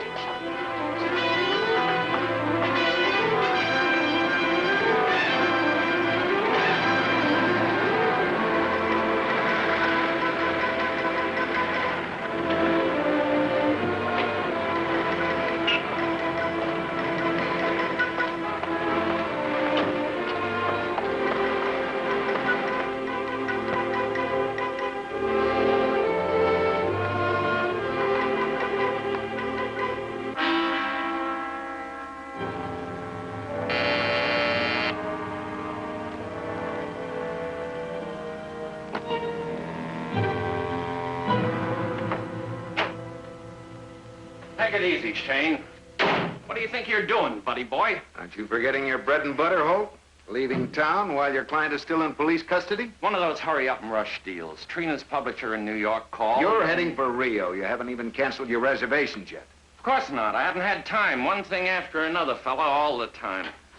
Sometimes I wonder why I ever got into this rat race. Rat race is right, and you're way out in front. You're not making sense, baby. Did Nora hide Wally's body, or did you? Did she steal Trina's jewels, or did you?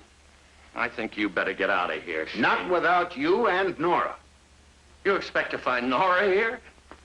That's right. I'm flattered, but any business between Nora and me is conducted at my office or at Trina's place.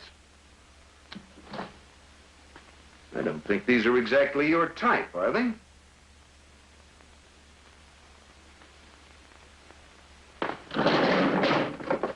All right, let's have it. The whole story. Now. Let go, please, let go. Okay.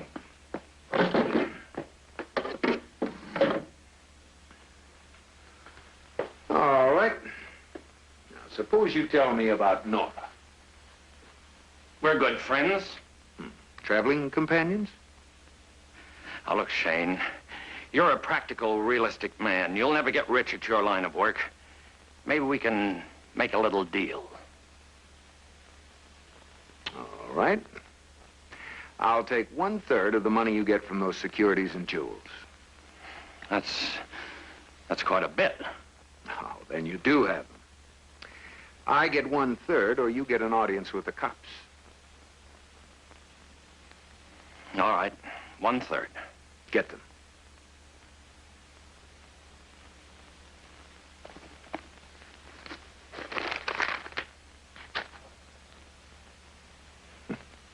It's a Somebody sure went to a lot of trouble to hide that body.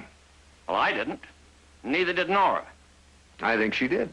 No, she didn't. She opened the safe, yes. She took out the jewels and the other things, yes. But that's all she did. Don't bet on it. Listen, baby boy. Nora and I, we did our best for Trina, dedicated ourselves to her success. And what did we get? A stupid fool who murders people. As far as we're concerned, Nora and I deserve a little bonus. You talk too much, Murray.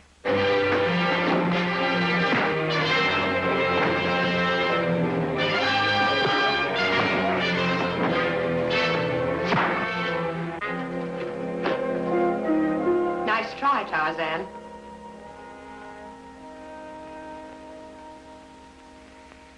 He must love you quite a bit to help you steal from his own client. Everybody loves little Nora. You know, Wally loved me, too. Wally? I was in Wally's apartment in the bedroom when he and Trina had that little Donnybrook. And you saw the killing. I called the police. This is Trina DeWitt, and I've just killed my husband. And you made sure of the job by painting the cigarette with lipstick and leaving it there. Right.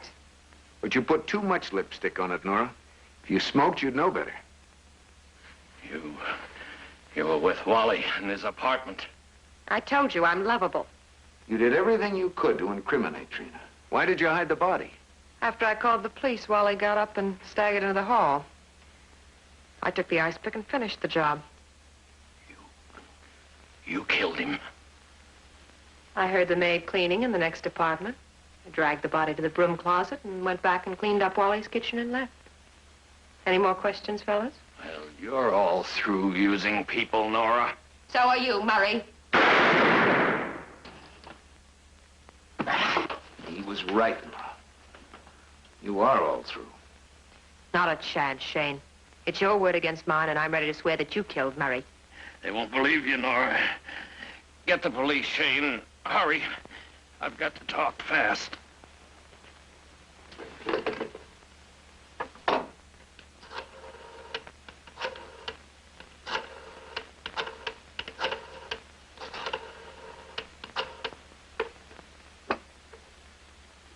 Homicide?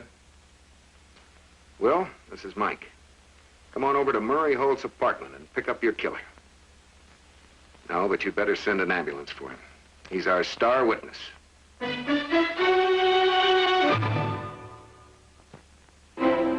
my boss, Mr. LeBeau, says, Gogo, you just march your friends down to the show anytime. I do a specialty, honey. I bet you do. Gogo's an enthusiast. Oh, no, nothing like that. Mr. LeBeau don't hire nothing but strippers. Good old LeBeau. Nothing like family entertainment. Well, anyway, your parcels will be at the box office. And thanks again, Mr. Shayne. My pleasure, Gogo. You coming, Tim? Well, yes. All in the line of duty. We're doing a Sunday feature. They never get in print, but it should make quite a story. I do a specialty, too. Oh? Uh-huh. 90 words a minute. Let her top that. That's what I love about you, Angel. You're so functional.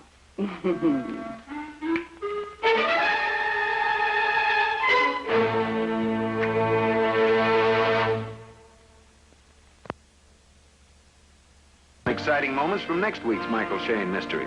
These are the 4 ex-Mrs. Maxwells, right? Yeah, that's right. You see, I'm throwing a party tonight, and the guests of honor are those 4 lovely ladies. You mean you've invited all 4 of them? You know, I think it's time I told you now why Michael Shayne is here. You see, I happen to know that one of you is trying to kill me. What? Darling, you're joking. Not in the least. Well, I didn't know you were here. Oh, come on in. The water is fine.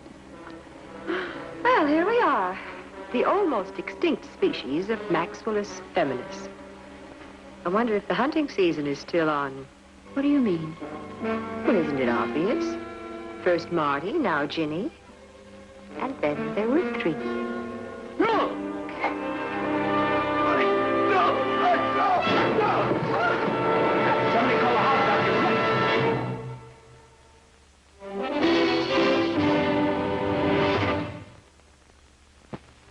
Tonight's Michael Shayne was brought to you by Max Factor, creator of Swedish formula hand cream, startling new discovery that beautifies hands. And by Oldsmobile in behalf of Oldsmobile quality dealers everywhere. And by new king-sized Philip Morris Commanders, made a new way on a new machine.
No, I've had enough.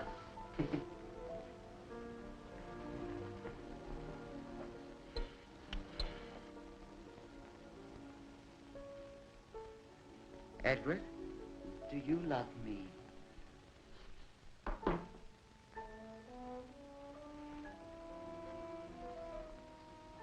You know I do. Then tell it to me, please. I want to hear you say it. Dolores, I love you very much.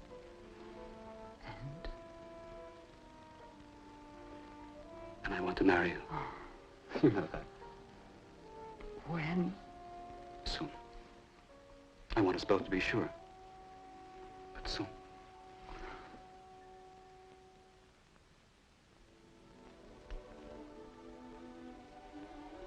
Edward!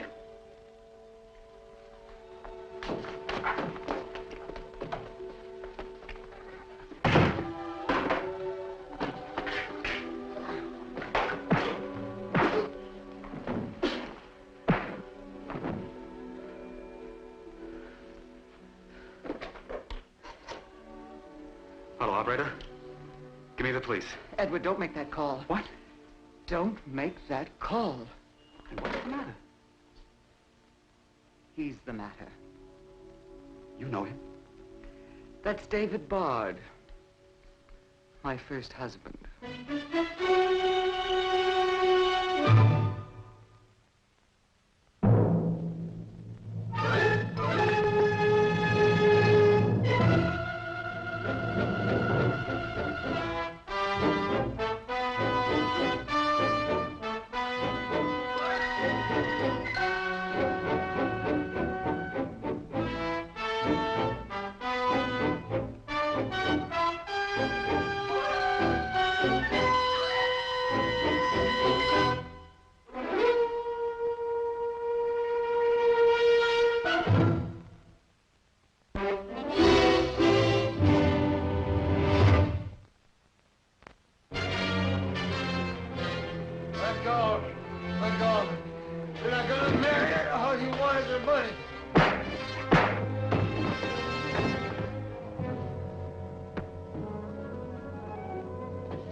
Get married. She's gonna marry Stancy unless we stop her. Well, you know Mother. She's the marrying kind. Oh, be serious, Carol. He proposed and she said yes. I heard them. All right, if that's what she wants, let her. What difference does it make? She's your mother. What's that? Someone who pays your bills at boarding school. You can't be that cynical. Cynical? Not even that. I just don't care. I don't believe that. I remember when you were a little girl. remember how you used to sit and watch her hour on end. Watch is right. Look, but don't touch. You might spoil the makeup. Take care of that face. I didn't come here for a handout. It's your mother I'm worried about. Dad, what makes you think there's anything I can do? Well, she might listen to you. Oh, no. Please. For my sake. All right. I'll do it for you. I'll talk to her. Promise? That's my girl. You still love her. I know you do. So do you, Dad, don't you? A lot of good it's done us both.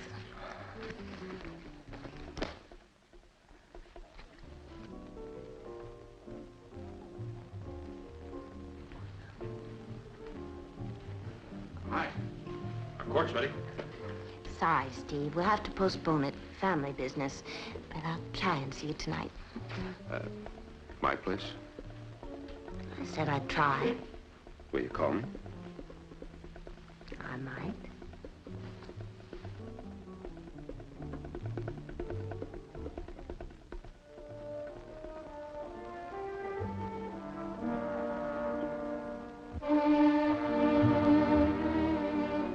Well, to begin with, Mother, it might be a good idea if you found someone closer to your own age.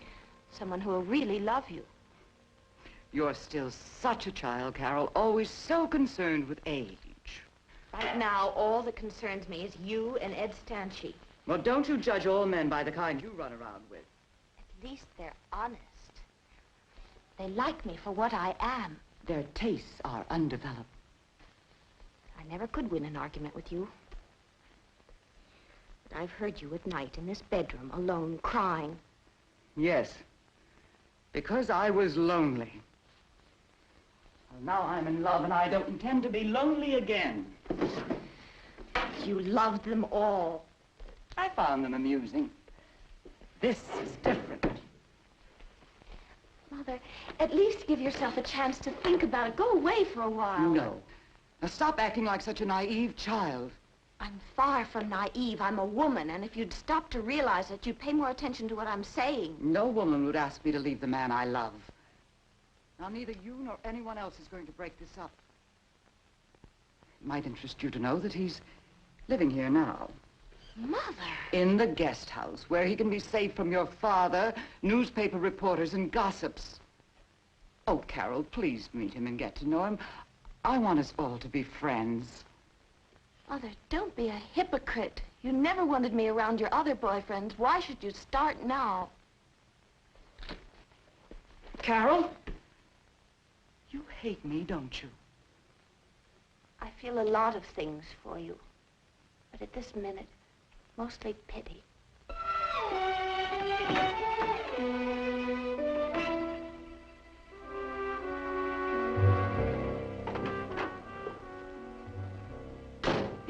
My child, let me look at you. Always more lovely. I don't feel very lovely, Vera. I just had a session with Mother. You must not be harsh with her. You must understand her. You've been telling me that all my life, but can't she see she's making a fool of herself? These are not words for your mother. Do you want her to marry this man, Stanchi? No, I'm not in favor of it. Because it will not make her happy. But arguments, fights, they are not going to change her mind. You must get close to her, and then you make her see. I've tried. I can't. She won't let me. Sometimes people who are in trouble do not want to be helped. But that is no reason to abandon them. Don't worry, Vera. I won't abandon her. I don't seem to be able to.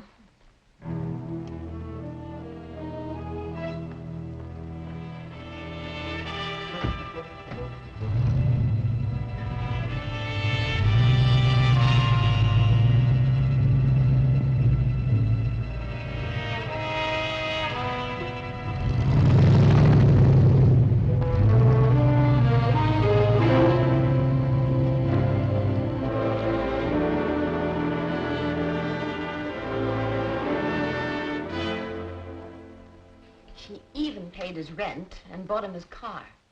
Now what kind of a man will accept handouts like that? You've made out quite a case. Why do you need me? Because she won't listen to me. In her mind, I'm a naive little girl. Certainly no one to consult in matters of romance. What about financial matters? I'm not worried about her money, if that's what you mean. Miss Bard, I asked you a question. If you want my help, answer it. A trust fund pays me a regular allowance, a large one. I get the principal next year. Stanchie or no stanchie. What about inheritance rights? The funds were almost $1 million. After that, I don't care. Look, it's not me you're supposed to investigate. It's Edward Stanchie.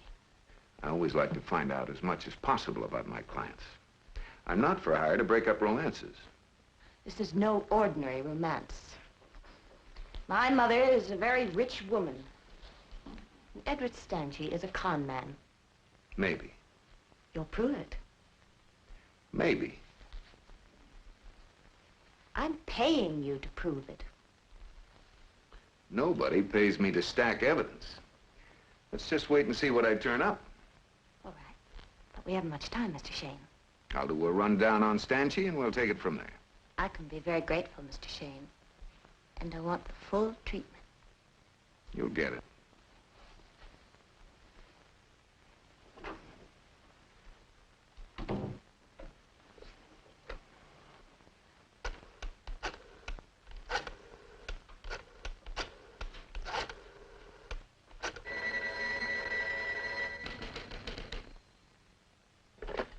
Al.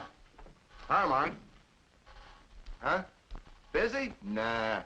I got 4 Solvang of the UN arriving at the airport in an hour, and 3 Cuban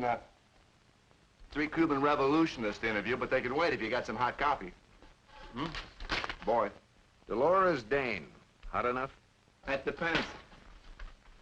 What's she cooking up? Another wedding. Name's Edward Stanchie. What do you know about him? Dolores Dane's current boyfriend. He sells stocks for Chandler and Company. That makes number 4, doesn't it? Let's see, there was that polo player, then Count Cimini, then Texas Oil Man. There's always a Texas Oil Man. And now Stanchie.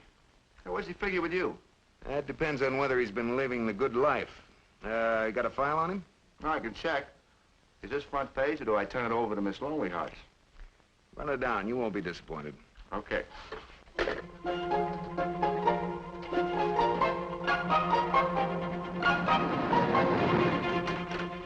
Hi, Mike. I'm on my way to the airport. This is all I could get on Stanchie.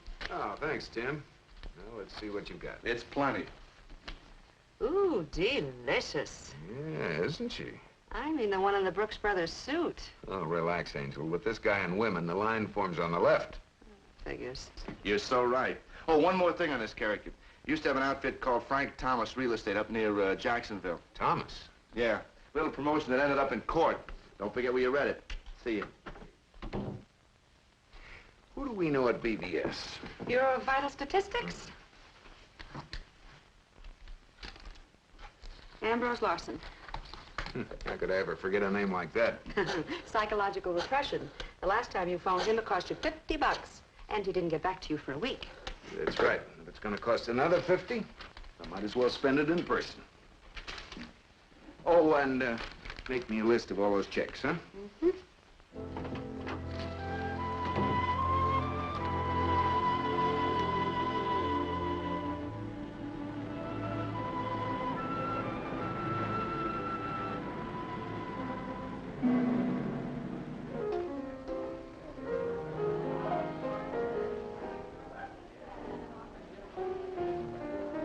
Oh, excuse me.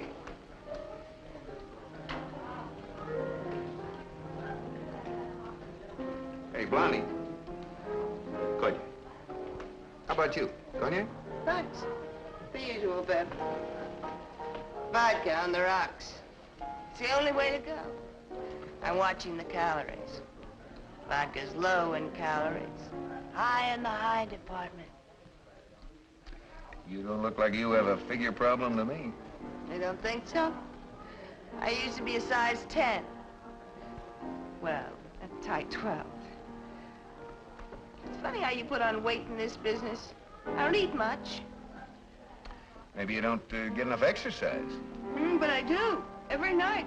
I have one of those reducing machines. You know, the type you lie down on and they roll all over you. I know the kind. First, I went to one of those reducing salons. They wanted to sell me a life membership. Imagine, a whole lifetime of reducing machines. Would have taken it, too. Only I figure I won't be in Miami much longer. Keep it. Ellie, how long has it been since you were a size 10? Oh, 2, 3 years ago. Well, some people put on weight from frustration.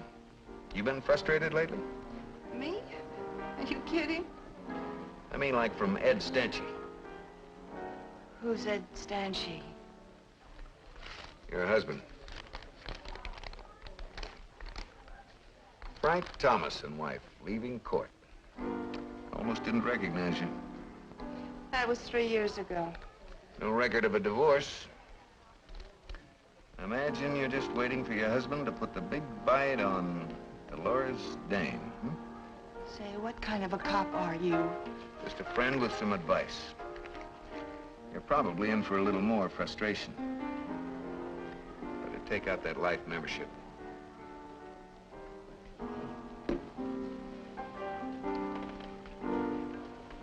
Hey, Barbara. Another vodka. And some peanuts.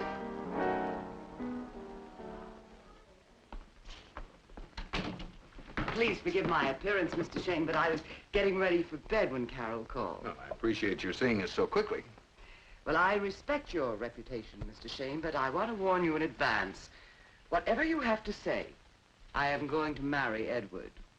Well, he's probably a very charming man, Miss Dane. I don't know. I've never met him. But I do know something about him. It's the guest cottage! Edward!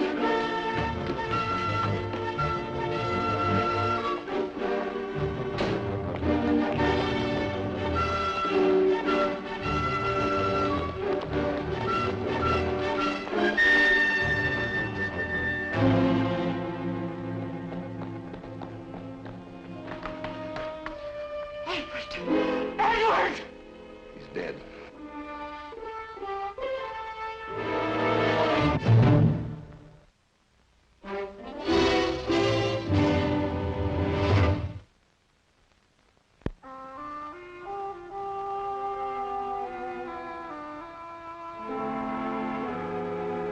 Why don't you settle back and have a full flavored smoke? Settle back with a Marlboro. Make yourself comfortable whenever you smoke. Have a Marlboro cigarette. If you think flavor went out when filters came in, settle back with a Marlboro, the filter cigarette with the unfiltered taste. You get a lot to like with a Marlboro filter, flavor, pack, or box. Try Marlboro with the exclusive Select Trait filter that gives you unfiltered taste.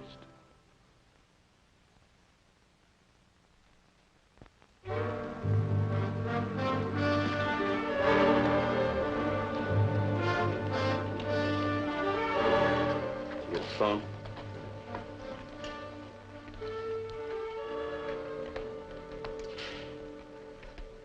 Got everything? All right, boys, you can have them. Hey, it's in the beam. I think I've got it. Oh, good.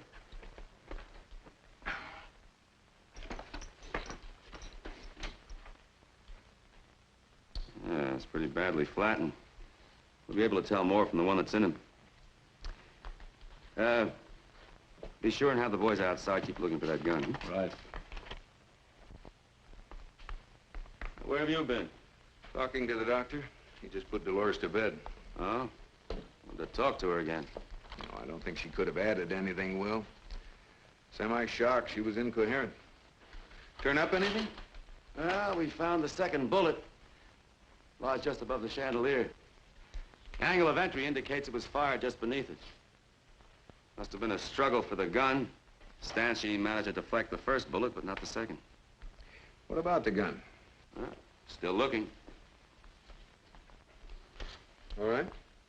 Yeah, they've been dusting. Too bad for him you didn't get here sooner. With your information, she'd have sent him packing before this thing happened. Yeah, if she would have believed me.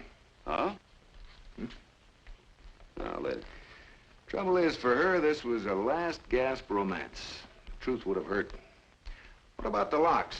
Any of them forced? Oh. Front door was open. Or else Stanchi knew the killer and let him in. Gentry. Mm-hmm. Oh, good. Housekeeper just came home. She's the last of the servants. Bring her down here. Okay.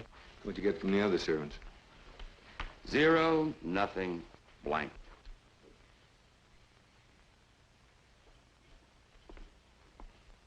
She's asleep. She will be all right? You are sure she will be all right? She'll be fine in the morning. A sedative was the best thing the doctor could have given her.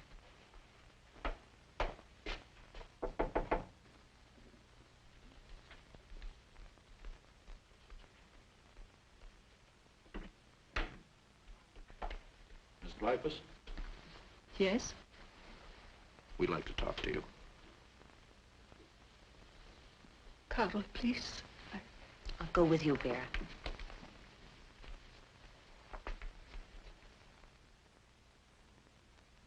I know Miss Dane for 14 years. I've been in a displaced persons camp in Germany. Her foundation was doing charity work there. I was very sick. She brought me here, and I've been here ever since. And you were afraid if she married him, you'd have to leave, is that it? No, that's not true. Well, then his death wouldn't have made any difference. No, of course not. All right. Well, let's go over your activities of this evening. Where were you? I told you. I was at the movies. And what did you see? I can't remember now. Now, certainly, if you went to the movies, you'd remember what picture you saw. I can't remember. Please. Stop asking me questions, please. Miss Dreyfus, I'm trying to clear you of a possible murder charge. I've committed no murder. And would you please answer my questions for your own sake? No. No! I have done nothing.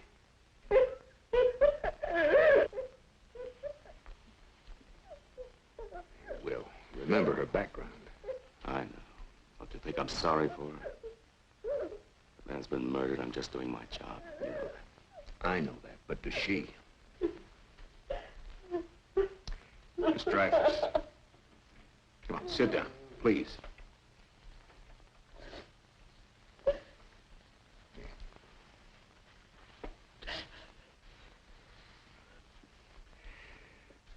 believe me, no harm will come to you if you'll just answer his questions. And you? You are with him?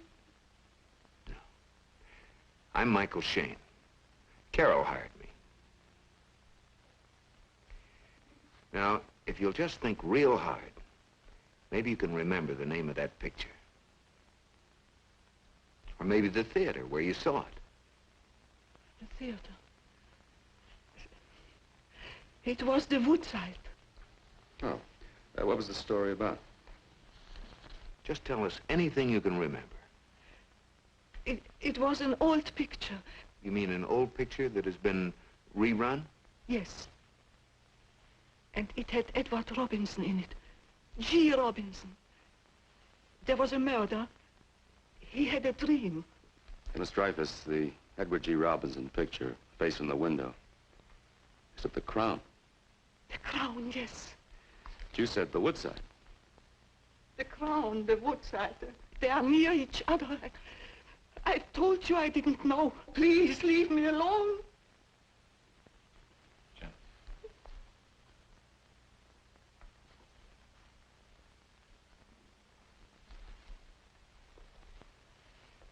Miss Dreyfus, when you went to the movies this evening, were you wearing earrings? Earrings? Yes. You lost one of them. Right here in this room. No. No. Impossible. I wasn't here this evening. Yes, but your earring was. I must have lost it this morning. I was cleaning in here. Yes, it was this morning. I think I'll have to take you downtown. Downtown? Sorry, but I'm going to have to put you under arrest. Arrest? You mean I have to go to jail with you? Carol, please. You have to, Vera. It'll be all right, though, I promise you. Miss Dreyfus, I'll do whatever I can to help you. Come along.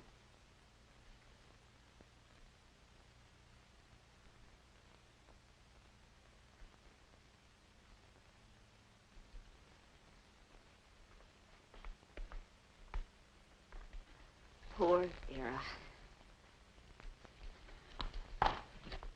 Mr. Shayne.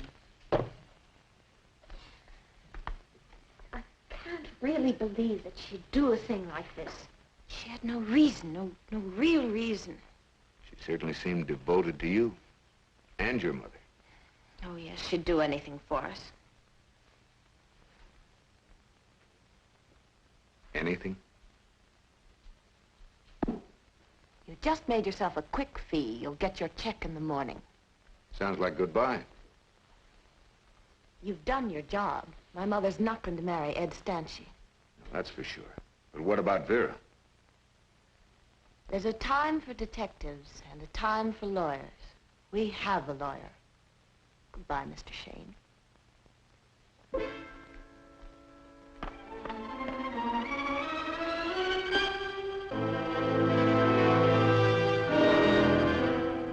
Sometimes this is a rotten job. She refused to see a lawyer, wouldn't talk to me, any of my men.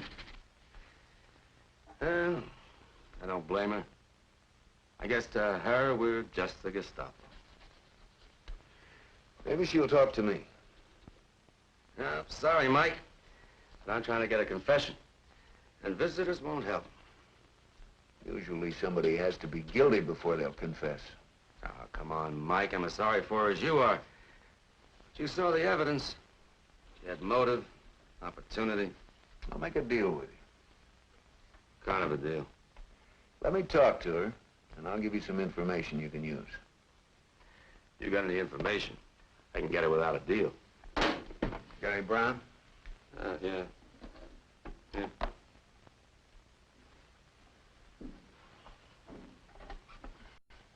What about the information?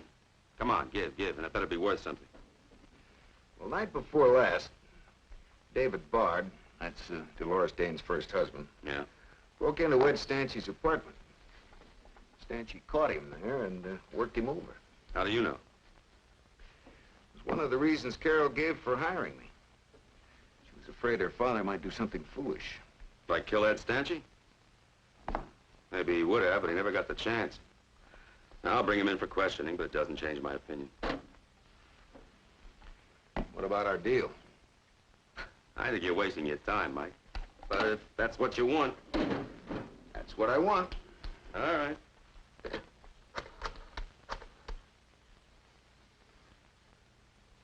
Bring Vera Dreyfus up here, will you? All right. Do I talk to her alone? All right.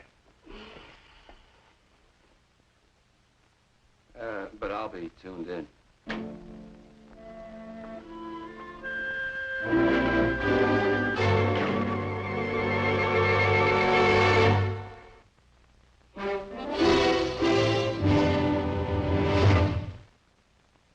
Girls, I packed my husband's lunch.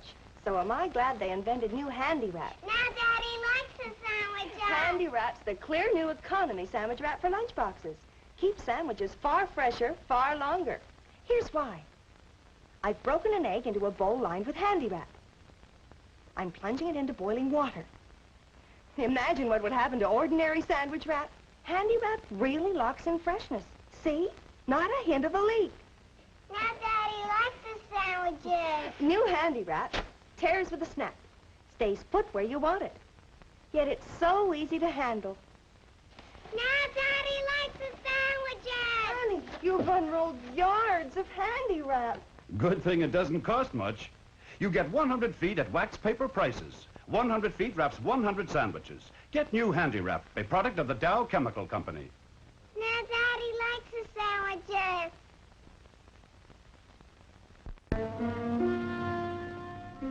Lieutenant Gentry tells me you wouldn't talk to a lawyer.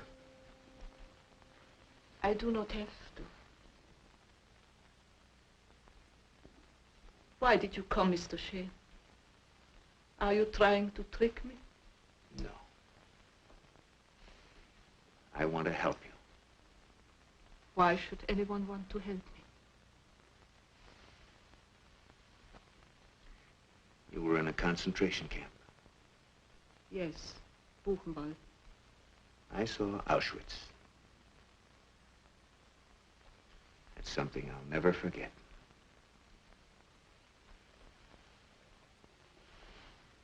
You should forget. I've tried it. All these years, I've tried. Now they bring me in here, and it all comes back. All of it. I was just lying on my cot. All of a sudden, the bars are barbed wires. I started to scream. I bit my lips until the blood came. Believe me, I want to help you. Help me. The only way you can help me is to make them let me go while I still have my sanity. Did you kill Edward Stanchey? No, I didn't. The police have tried to prove that you went to that theater. They talked to the bus driver and the girl at the box office, and they don't remember you. Now something more serious has happened.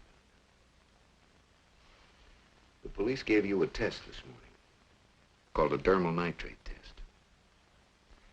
It shows that you fired a gun last night.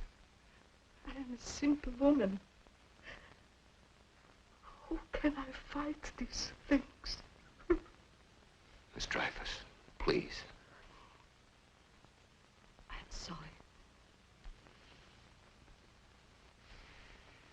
Now, I want to know everything I can about you.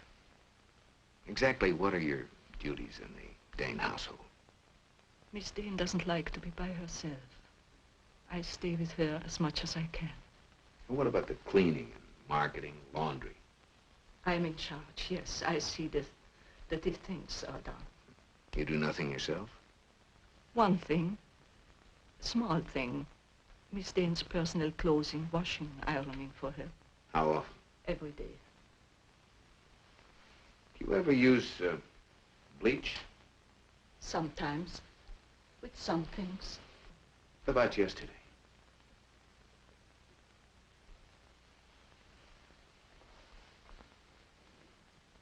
You smile. Have I told you something important? Yes, Miss Dreyfus, you have. I think you can go back now. All right, Will, you can come in.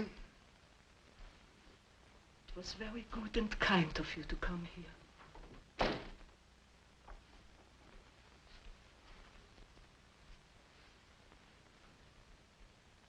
Very kind.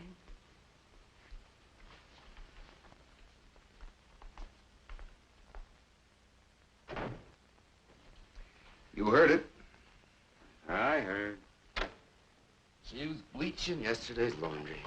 And you know what that does to your dermal nitrate test. Yeah, it knocks that theory into a cockpit. We still got a case against her. You haven't got the gun. No. Mike, you might be building false hope for that woman. Hope is all I can give her right now. But maybe I can do better later. How? I'll let you know after we've talked to David Bard. We have to find him first.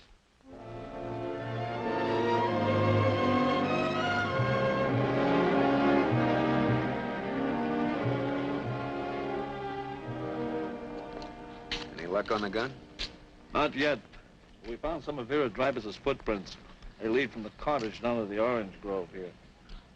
She could have hidden there until she decided to go back to the house. Or she could have been out picking oranges yesterday. Mike, why do you keep making excuses for her? You haven't got the gun. If it happened your way, it'd be right here on the grounds. She could have smuggled it back into the house. Past a whole line of detectives? No, you're not dealing with an experienced criminal. She's just a frightened, emotional woman. Well, she wasn't frightened with that gun. Not out here.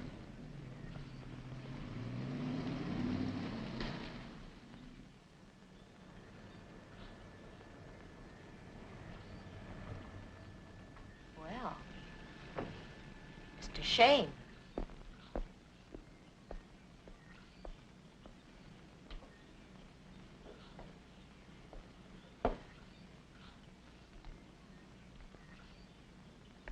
What are you doing here? I came to see your mother. You're no longer working for us. I thought I made it quite clear. My mother's not feeling very well. Neither is Vera Dreyfus.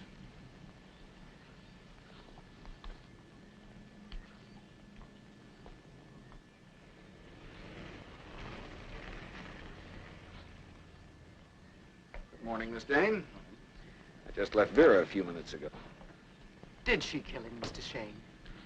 They have a very good case against her. A friend of mine, please excuse me. Oh, and excuse me, won't you have some coffee, Mr. Shayne? Thank you. Are there any other suspects, Mr. Shayne? They're looking for your first husband. David? They think David did it? He had a motive. But of course, a lot of other people did too.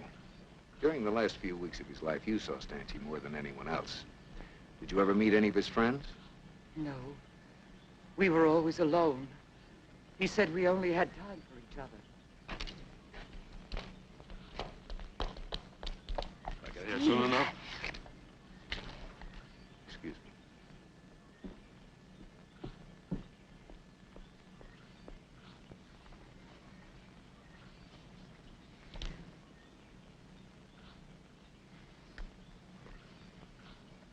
Will I see you later?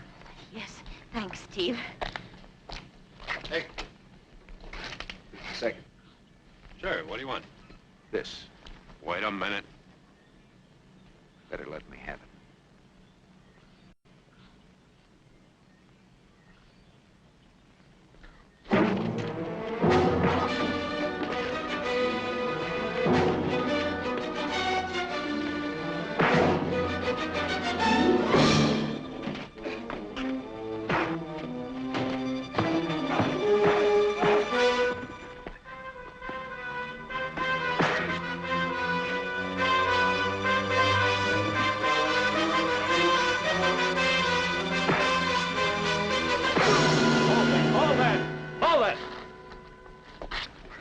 Now, hold that. Now, what's this all about, Mike? This. An automatic, just like the one that killed Stancy. She gave it to him. 4 cartridges missing. Look, I don't know anything about Stancy or who killed him. Yeah, well, you can talk about it down at headquarters. You're both under arrest.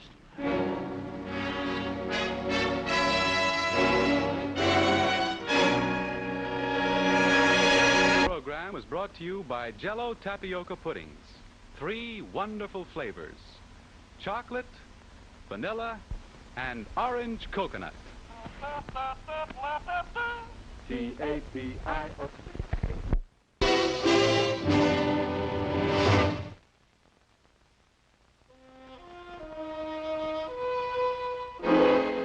We've definitely established that this was the murder weapon. Concealing and attempting to move it was a serious crime. You already said that. Then I'll add something new. Miss Bard wanted Stancy's death, and you were the logical executioner. Look, I'm not for hire any place but the tennis court. Everybody thinks I sponge off of her. But to me, she's just a real good time. What sort of a good time were you expecting this morning? I didn't know about the gun till I got out there. She told me to get rid of it. I couldn't make a scene. There were cops all over the place. Where were you last night? I had a date with Carol. When she didn't show up, I went out. Where? I was at somebody's apartment. Whose? Anita Keith. That another one of your pupils? That's right. All right, send her in. Right. Miss Bard? They'll check you out. That's all. Thanks. Thanks a lot. Sit down, Miss Bard.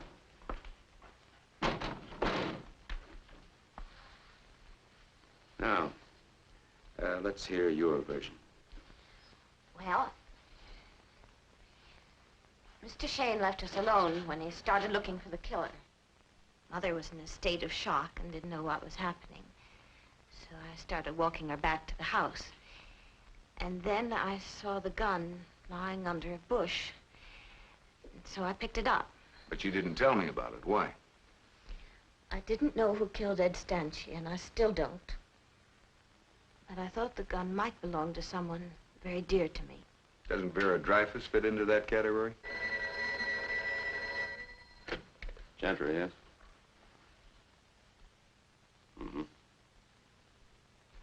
Hadn't picked up. You were right about the gun, Miss Bard. They just traced the registration. Belongs to your father. Oh, no. My father isn't that kind of person. He just runs away from things. He just wouldn't have the courage. He had the courage to break into Ed Stanchi's apartment. Yes, alcohol courage. The bars were open last night. You'll be where we can find you, of course. Yes, I'll be with my mother. And you're free to go.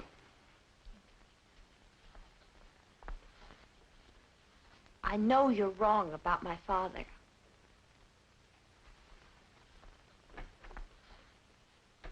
Well, got it all figured out, Will?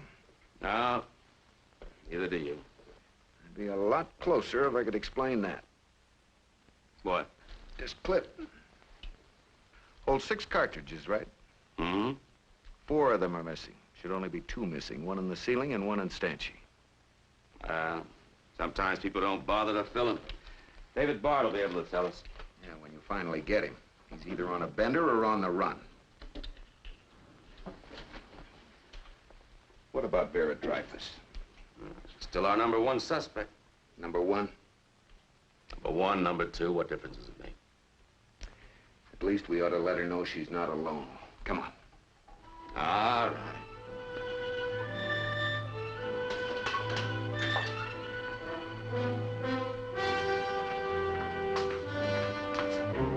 Open the door, quickly!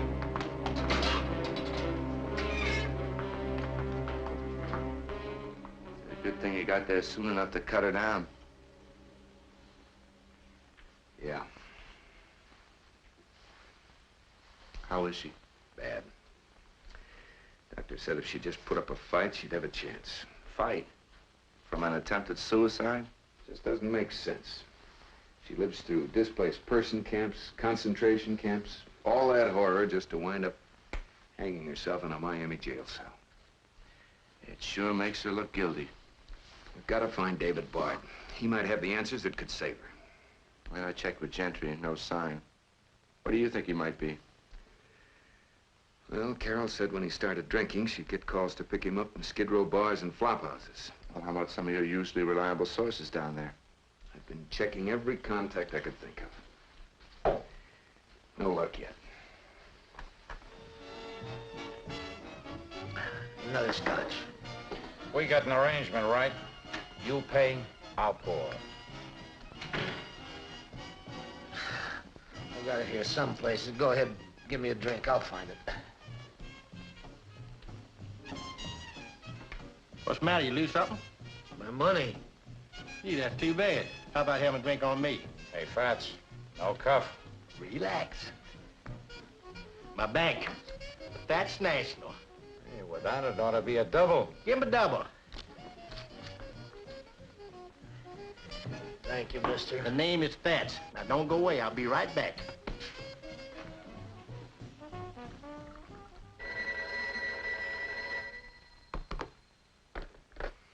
Shayne speaking. Mr. Shayne, this is Fats. I think I found your man. David Bard? Are you sure? Where? Pete's place. I know it. Good. Keep him there. Keep him here? You realize what he's drinking? Scotch. And I'm buying. Fats, I said keep him there.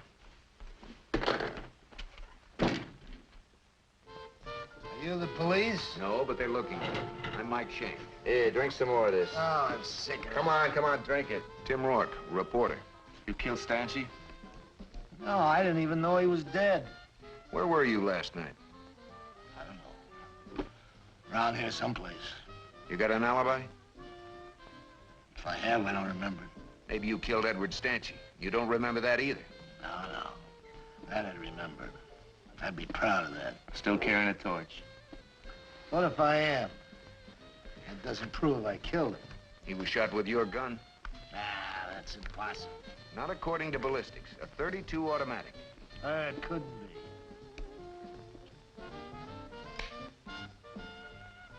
Wait a minute. I remember Stanchi took the gun away from me. What do you mean Stanchi took it? Yes, I was in his apartment and he walked in on me. Mr. Bard, when was the last time you fired that gun?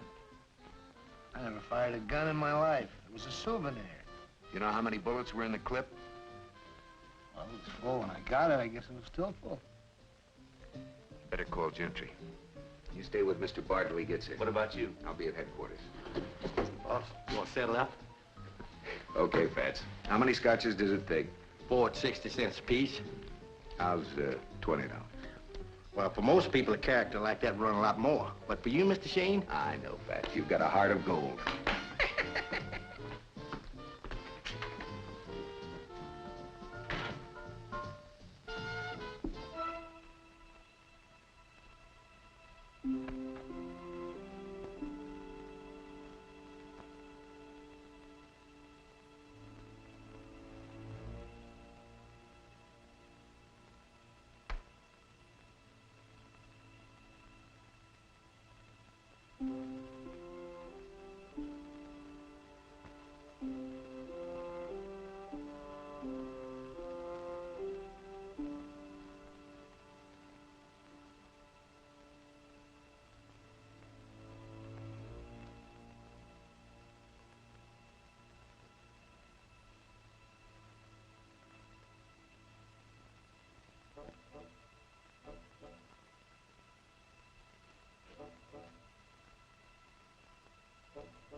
Mother, you'll spoil everything. Carol, I'm going to the hospital. I have to see Vera. Please don't.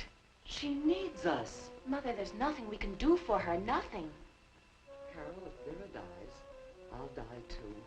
Mother, don't say that. We'll go away together. We'll get to know each other and we'll forget all this. I'm going. Well, what are you doing in here? I wanted to look at something. Privately.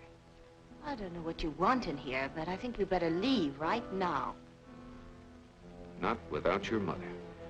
Vera's dying, Miss Dane. But you can help her. How? By telling her that you've confessed to the murder of Ed Stanchi. What?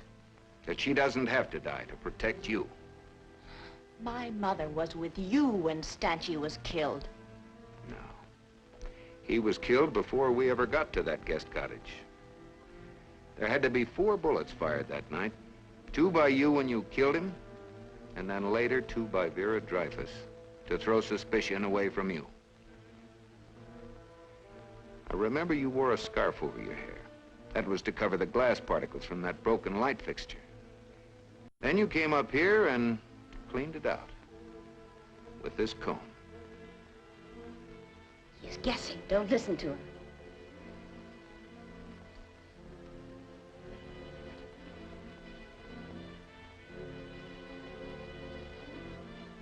You really want her to die for what you did?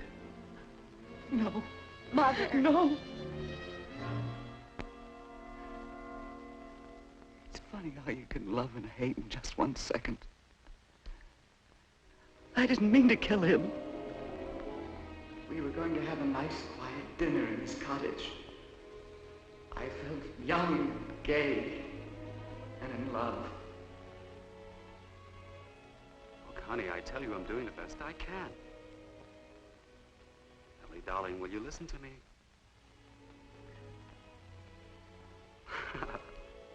No, nothing's changed. In just a couple of more weeks, I'll have all the money we can use for the rest of our lives. I had to use that marriage routine. Oh, Ellie, darling, you have nothing to worry about. I want a girl, not a mother. I love you.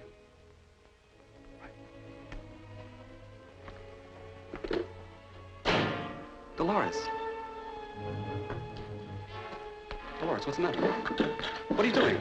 You won't have to marry me. Or even make love to me. Or call me darling again. No one will! Stop it, Dolores!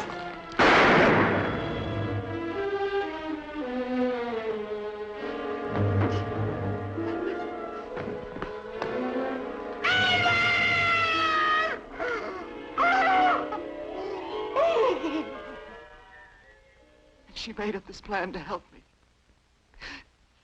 And Carol, she tried to help me too. I told her the truth when we got back to the house. We'd better go.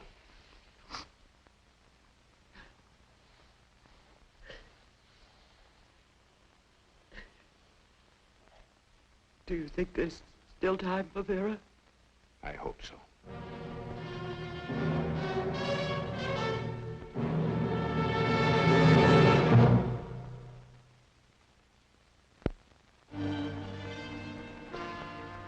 How about some brandy in your coffee, Mike? No, thanks. Heard from Will yet? You just asked me that 2 minutes ago. Not funny, huh? No, I'm sorry. Guess I left my sense of humor in my other suit. Well, Mike, you did everything you could. Yeah. No, thanks. Well, what's the best that could happen? Well, if the DA will take a plea of manslaughter, Vera, Dreyfus, and Carol will only be tried on conspiracy. And then? They could have a chance for a suspended sentence. What if the DA doesn't take the plea? Then they can all get some big time. Accessories after the fact. And what's the fact? That a rat like Stanchi is killed. Mike? In here, Will. What are you, supporting the phone company? I've been trying to reach you for an hour. Well? What happened? The DA accepted a plea. Manslaughter. Oh. Thanks, Will. All right, Angel. You can break out that brandy now. With pleasure. Will? I'm off duty. Thank you. Here are some exciting moments from next week's Michael Shayne mystery. Here's how big you are, baby. Don't come near me, Wally. You touch me again. Trina can be very nice. Lots of fun. Lots of fun today. She reported a murder, and we can't find the corpse. A murder? I never thought I'd see the day you take on a killer as a client, Mike. Whatever gave you that idea, Will? Trina DeWitt is your client. That's right. What's the problem? Hey, you're the one with the problem. I'm holding her for murder. Now, look, Shayne, you're a practical, realistic man. You'll never get rich at your line of work. Maybe we can make a little deal. Right? I'll take 1/3 of the money you get from those securities and jewels. You talk too much, Murray.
has been a 4-star production.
10 days on a life raft, that right? Yeah. How'd you keep track of the days? Dobbs, he kept a diary. Just you two on the raft? Ah, Jim Conway was with us. Conway, the playboy? That's what I said. Well, where is he? What happened? He died. Come on! All right, boys, give him a break now. We'll get this.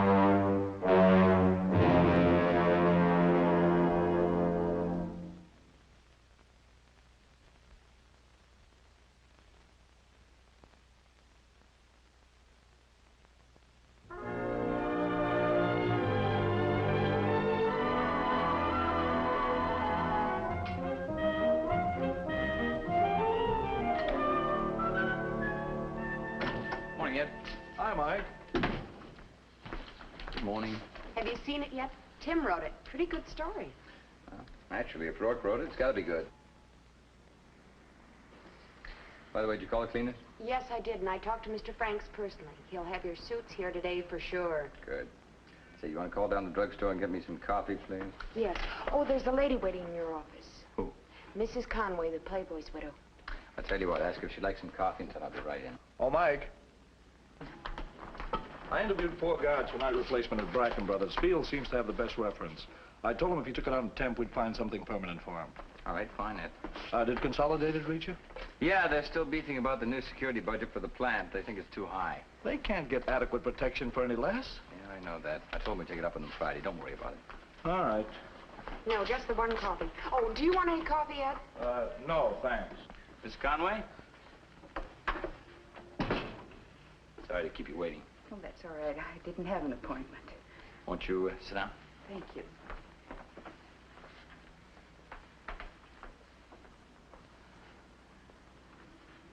I don't know if you've seen the morning papers, Mr. Shayne. I did, Mrs. Conway. I'm sorry. It's come as such a shock, I don't know how. Oh. Do you know any of the details, Mr. Shayne? I just scanned the papers, Mrs. Conway. Why don't you fill me in? Well, Excuse me. Thanks, Liz. Are you sure I can't get you some coffee, Mrs. Conway? no, thank you. Mr. Hayes calls. Tell him I took care of that one. Yes. Thanks. Mr. Shayne, with my husband's death, quite a large sum of money becomes involved. By the terms of his uncle's will, he was to come into something between $300,000 and $400,000 on his 30th birthday. How old was he? 29. His 30th birthday was the 13th of this month. The schooner sank on the 9th.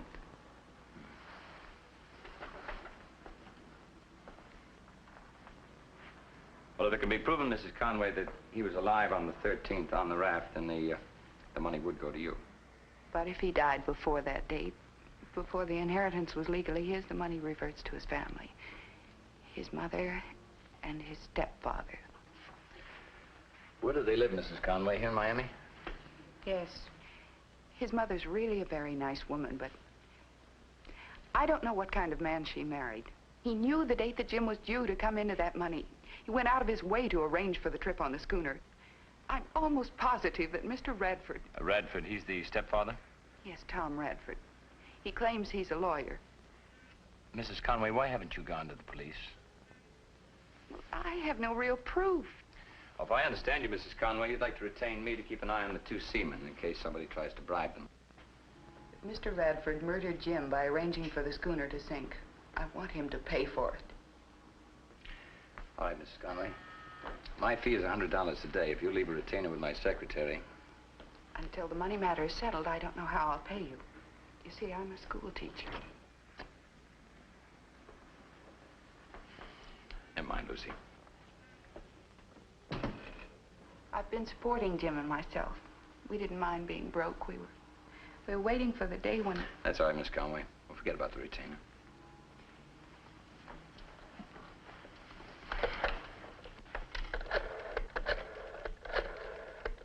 A friend of mine covered the story. Perhaps there's something he has that he hasn't printed. Rourke, please. At home? Thanks. I don't know how to thank you, Mr. Shayne. Mrs. Conway, I said we'd skip the retainer. But not my fee. I understand. Tim? On that playboy who died on the raft. Do you have anything else on that story that you haven't printed? Every last detail. Almost hour by hour. Dobbs, one of the survivors, kept a diary. He's letting me quote from it. You have the diary there now? Yeah.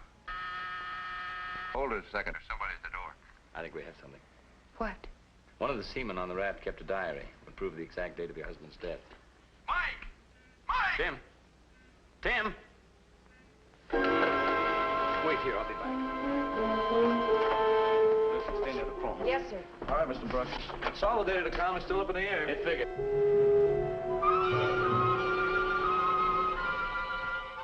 Yeah. Plug me with something.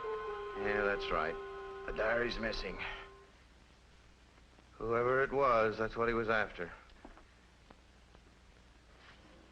Huh? Oh, play that part big. It's worth 3 columns easy. Yeah. I'm talking to the paper. Uh-huh. Huh? No, I haven't had time to call the police yet. It just happened. Anyway, Michael Shayne is here now. Flattering, I'm sure. Oh, my boss sure hates private detectives. I thought you'd be dead by now. Disappointed? About the diary being stolen? Yes. That makes 2 of us, buddy. Oh, just leave a dime beside the telephone. Lucy, I'm over at Tim's place. No, he's fine. Listen, have Ed take Mrs. Conway to lunch. I don't know, the seashell will be all right. Tell him I'll meet them there. And you get on over to that hospital and find out everything you can about the 2 seamen who were taken off the raft this morning. Yeah, right away. Bye. You sure order her around. It's only because I pay her. Excuse me, will you?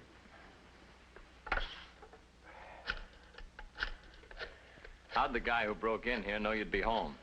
Second, how'd he know where you lived? Easy. I'm listed in the phone book. Clever? Oh, hello, Alice. It's me again. I have any calls this morning? Man, about 20 minutes ago. That was me. Oh. Woman about an hour or so ago? Uh-huh. That all? Thanks, Alice. How do you know the diary was here? Maybe Alice can tell us. Oh, that's very funny. Where are you going? To see Alice. Oh. Oh, very funny.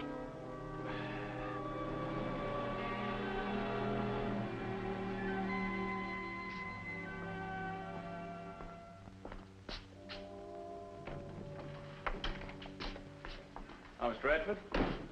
Yes? I wonder if I could have a word with you. Who are you? I'm representing Mrs. Ann Conway. I want no part of you or her. Now, just leave us alone. Mr. Radford. My wife's sick. Right now, she's grieving over the death of her son. I'm sorry, Mr. Radford, but supposing the boy had lived beyond the 13th of the month, which was his birthday, then you and your wife wouldn't be entitled to any of the money. I've asked you to leave. What's in the briefcase, Mr. Radford? Whatever's in there is mine. If it's a day-to-day diary kept on the life raft, it belongs to a sailor named Dobbs. Well, if it isn't in there, what are you hiding, Mr. Radford? I'm only protecting my right to privacy. A right I'm sure you intend to violate. And I know my rights. Now get out of my office. All right, Mr. Radford.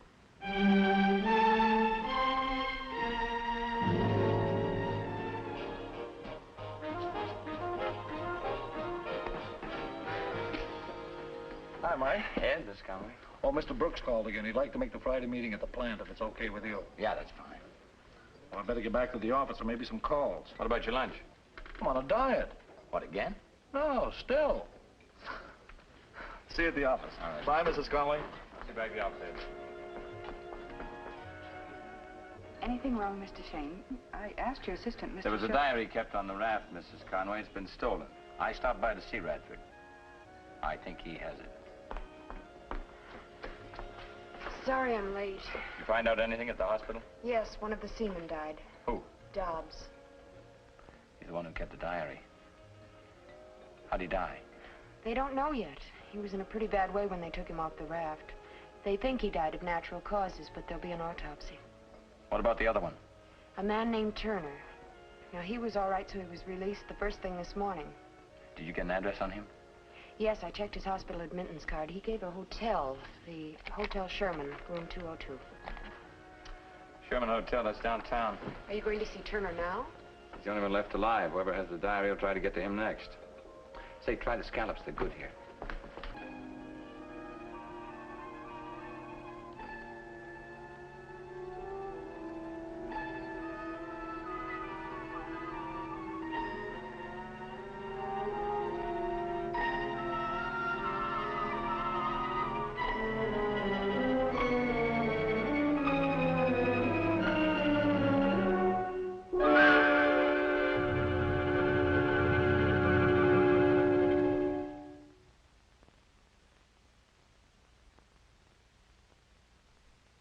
I don't know, Shayne. I just don't know. This whole town all put together doesn't give me the trouble you do. Even the chief is on me. He wants to know why it is every time we have trouble, we find you standing right in the middle of it. Now, look, Shayne, don't touch the body. Don't disturb the room. Gentry, I never touch a body and I never disturb a room. I go by all the rules. I'm just acting like any other law-abiding citizen should in reporting a crime. All right. So you don't see the connection between this and Tim Rourke getting slugged on the head, but I do. And now both of the seamen from the raft are dead. Look, Shayne, Miami has a pretty good police force. Now, we appreciate your cooperation, but we don't need your help. Shayne! Shayne!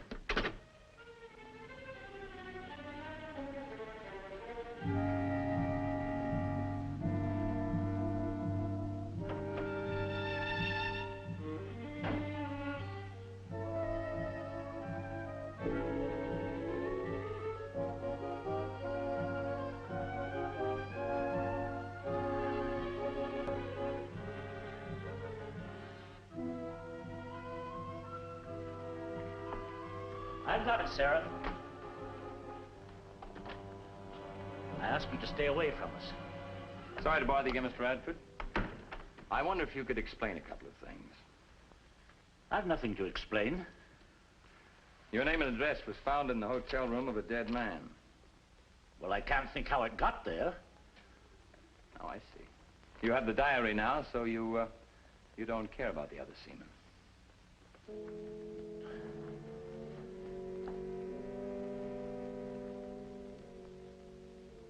A man named Turner?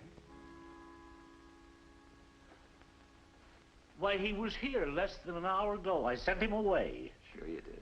You know something? He got so upset he went back to his hotel room, tore it apart, and killed himself. Well, who is it, dear? Who's there? Not a word to her. She'd been through enough for one day. Sarah, this is Mr. Shayne. Mr. Shayne, my wife, Sarah. How do you do, Mr. Radford? How do you do, Mr. Shayne? Sarah, Mr. Shayne is a private investigator. I don't understand. What are you investigating? Mrs. Radford, there was a question about the money. The inheritance. Sarah, Mr. Shayne has been retained by Anne. Tom. Mrs. Radford, do you have something against Mrs. Conway? Well, for one thing, her profession. I didn't know that school teaching carried a stigma. School teacher? Anne? A school teacher?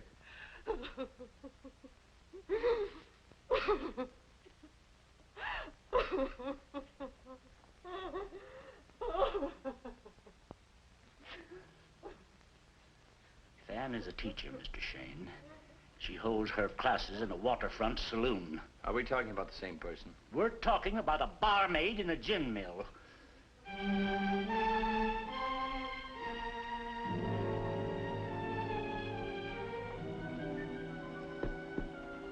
Do you have any idea what caused that schooner to sink?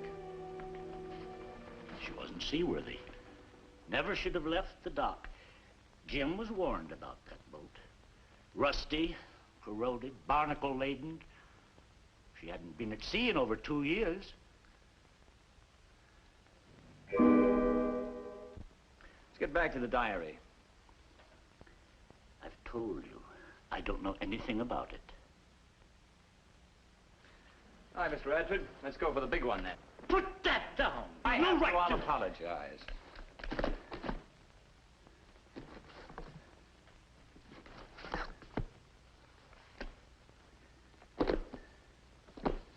Where's the diary? I never had it. You trying to tell me all you carry around in this briefcase are a couple of outdated books?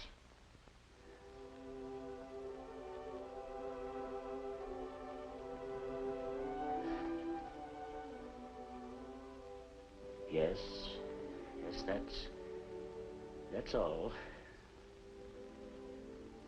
I guess I'm a little outdated myself. I don't get many clients anymore. And well, it always seemed to me that a lawyer should carry a briefcase.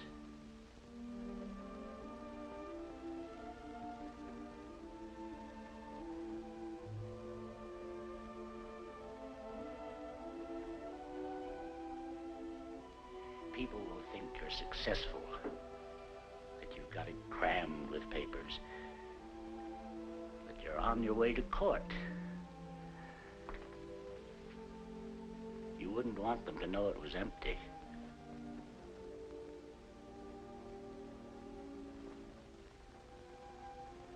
It would be awful if they knew. Even Sarah doesn't know. That's why I carry books in it, to make it look fat.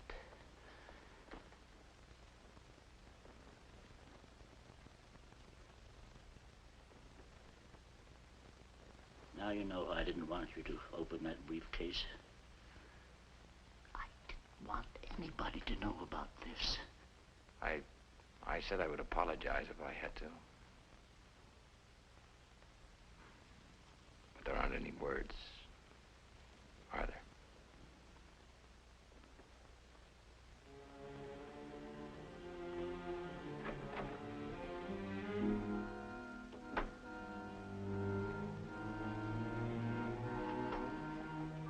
Lucy and Mrs. Conway are in there waiting for you. Thanks, sir.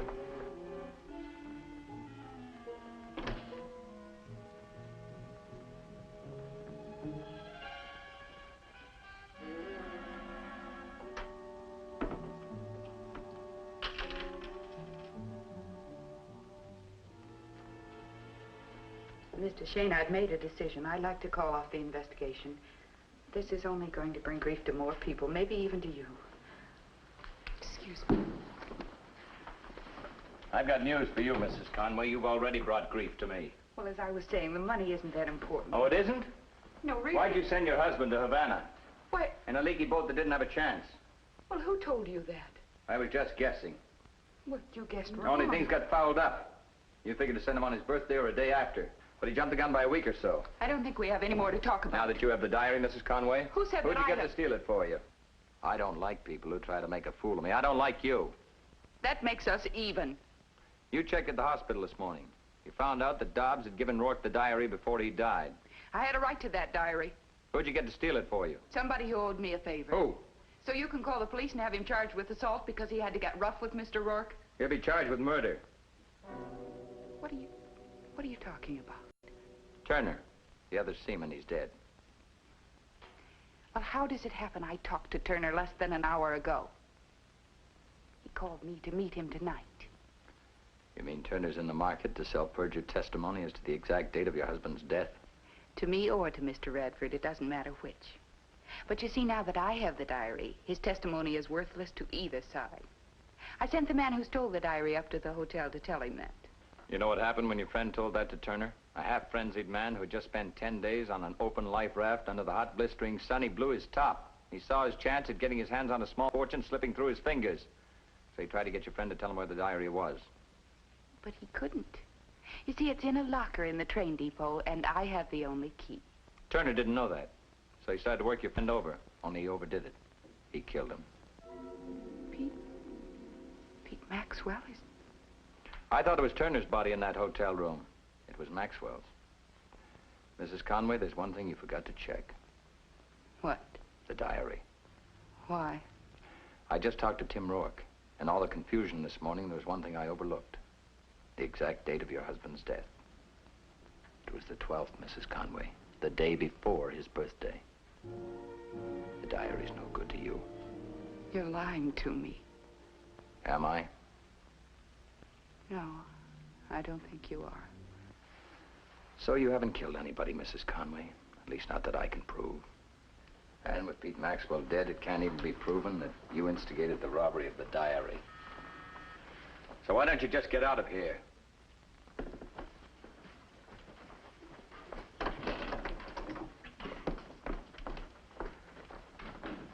Yes, do you want me, Mike? Take a lesson from me, Ed. Before you accept a client, check on them. I don't follow you. Follow her. Ed. She's in there. Hello? Yeah.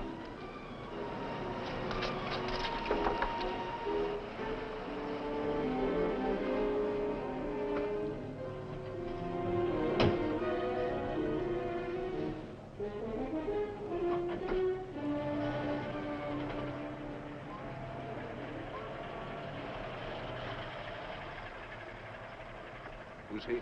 Turner. Where'd you call from, Ed? Nearest place, block and a half down. Beat it back and call the police, will you? Right. I'm through playing. We're gonna do business or not? I told you we were. What about the diary? I'll destroy it. Well, there's something else. I've got a murder hanging over me now. I testify for you, then hang for killing Maxwell. Well, I've thought of that. I'll tell them that he went to your room to kill you. You were just defending yourself. You think they'll believe it? Well, how could they prove otherwise? You sure took a load off of me. Let's go somewhere else. What's the matter with here? I don't like it here. Besides, you may have been followed.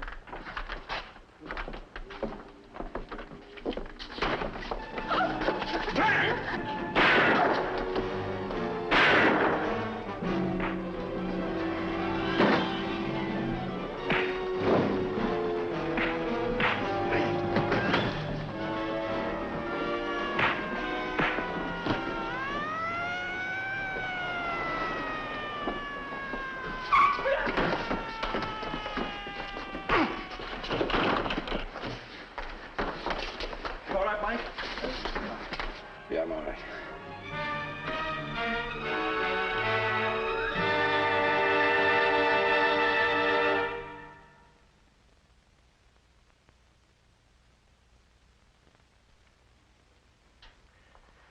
This is the diary, Mrs. Radford. It's going to mean a lot of money to you. We thank you, Mr. Shayne. I'm afraid I owe your husband an apology. An apology? After bringing us that? And all that it will mean to us? It's a new lease on life. No apologies, please. Thank you, Mr. Radford. Mr. Shayne, will you come and see us? Well, it'd be my pleasure. Thank you.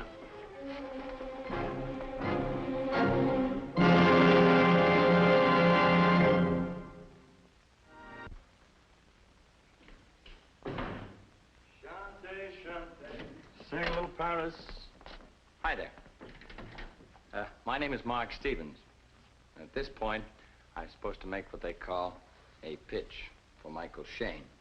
Well, as a writer, that should be fairly easy. I've been sitting in the office over my typewriter for about a half hour, and nothing happened. And I finally figured out there really isn't anything I can say, because it would be anticlimactic after what you've seen. I think the picture itself is kind of self-explanatory. Maybe add to that a little bit, give you our conception of what the series would be overall. You saw Lucy, my secretary, who's a very warm, very vivacious American girl. And there's the character of Tim Rourke, a working newspaper man. Will Gentry, who's captain of detectives of the Miami police, somewhat harassed, but a very nice guy. And then, of course, my assistant in the office and out, Ed. Those are the running characters that you'll see each week in Michael Shayne. Our desire, and I think we've come pretty close to it, and certainly will continue to, is to have a very exciting and entertaining series, so that when the so-called trends go this way, go that way, or go the other way in television, people will continue to tune in, watch, and enjoy Michael Shayne. We want to keep him hard-hitting, strong, keep him exciting, but at the same time very sympathetic. Oh, incidentally, speaking of Michael Shayne, just a short background on the character and the man who wrote Michael Shayne, Brett Halliday. These are his books. He first wrote the character of Michael Shayne in 1935, but was unable to get it published until 1939. That was 4 years later. Since then, subsequently, over 15 million copies. Now, that's a pretty astronomical, I believe that's the word, astronomical figure in anybody's language. 15 million copies have been published and sold of Michael Shayne up to date. So it must have a pretty big following. And Brett Halliday is considered one of the foremost, if not the foremost, mystery writer today. I think that about sums up Michael Shayne. I hope you like the film. We like the character, and we think it has great, great possibilities. So I guess that's it. Thanks.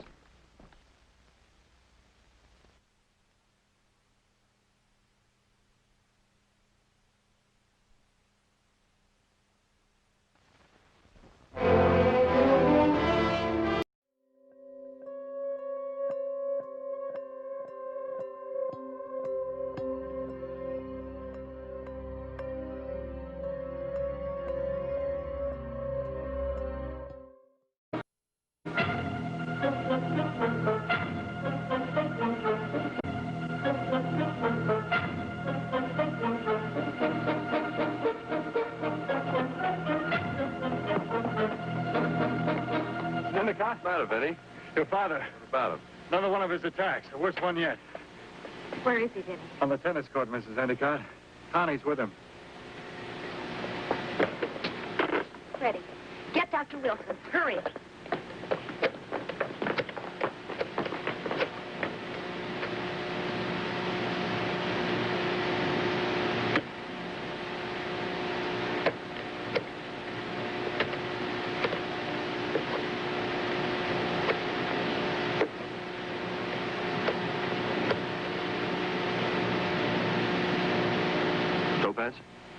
Freddie, how are you fixed for husbands? Sure, I'm proposing, baby. Interested? It's no gag, doll.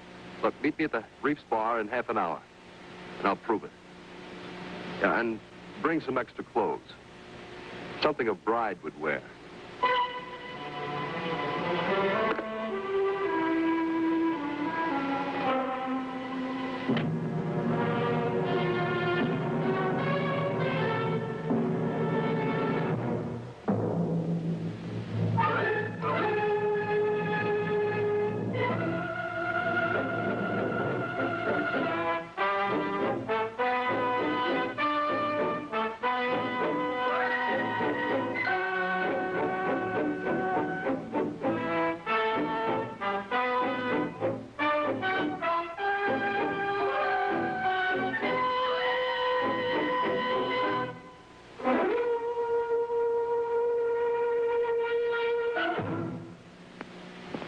Max Factor, creator of sheer genius, the matte finish makeup in a tube, presents tonight's Michael Shayne. Hey, Willie.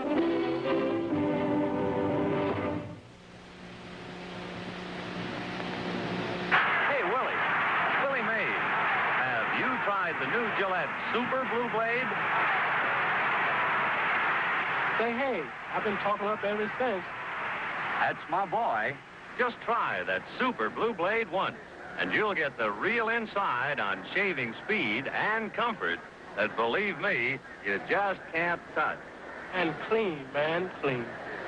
That's for sure, Willie, and you get such comfort you scarcely know you're shaving. Super Blue Blade edges are new, brand new, made by a process exclusive with Gillette. And the blade fits any Gillette razor. You get a supply of Super Blues with the new Gillette adjustable razor that adjusts to your skin and beard and gives you the kind of shave you want with a twist of the dial.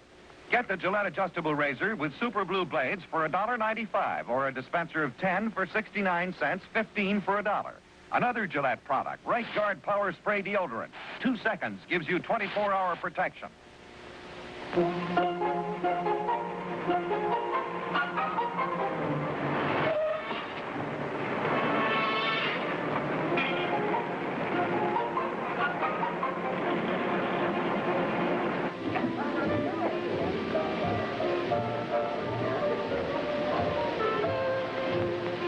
Waiting long? All my life. Will it be, Mr. Endicott? Nothing, Bonnie. We're not staying. Can't we celebrate a little? Later. My plane's all gassed up and waiting. We're flying to Alabama. Alabama? Yeah, land of sweet magnolias and quick marriages. Come on, drink up. We'll fly back here after the ceremony and honeymoon at my beach house, okay? Our beach house. Yeah, just like old times. Only better. Mrs. Freddie Endicott. Come on, let's go. Bye, Barney. Yeah, see you, kid. Oh, my suitcase.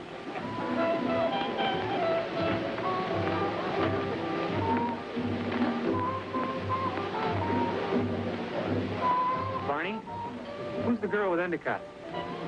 Topaz McQueen. He can really pick 'em. Pick 'em? With his money, he can grow 'em. Just talk to the paper. Old man Endicott's in the hospital. Another heart attack. His son just left here. Our noble editor wants you to cover it. He's Freddie Endicott here with a dame. Well, that figures. He wouldn't be without one. If his father's in the hospital, maybe he doesn't know about it yet. Or maybe he's celebrating.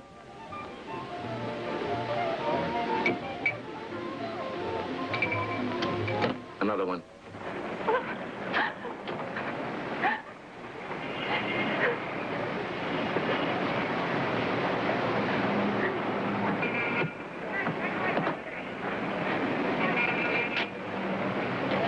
Weren't you with Freddie Endicott? None of your stinking business.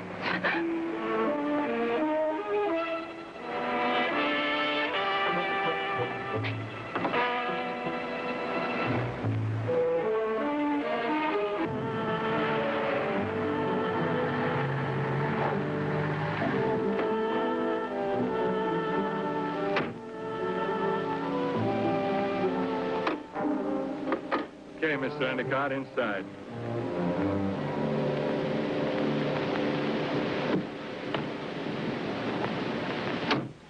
Aren't you forgetting your place, Mr. Caretaker?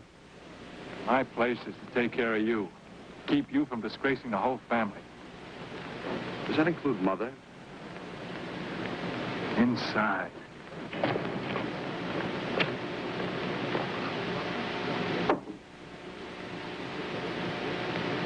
Then there's no change at all, Dr. Wilson? I see. But you will let me know, won't you? Oh, yes. Yes, I'll be waiting right here for your call. Thank you, Doctor.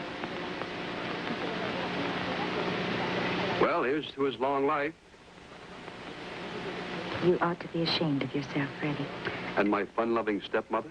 He won't try it again, Mrs. Endicott. I took his car keys. It's real cozy, the way you two work together. I asked Vinnie to bring you back here, if that's what you mean. Honestly, Freddie, What would it look like? Your father on his deathbed and you running off to marry a cheap little tramp? It's in the blood. My father married one, too. Watch your mouth. Vinnie? Don't talk to her like that. Let him go.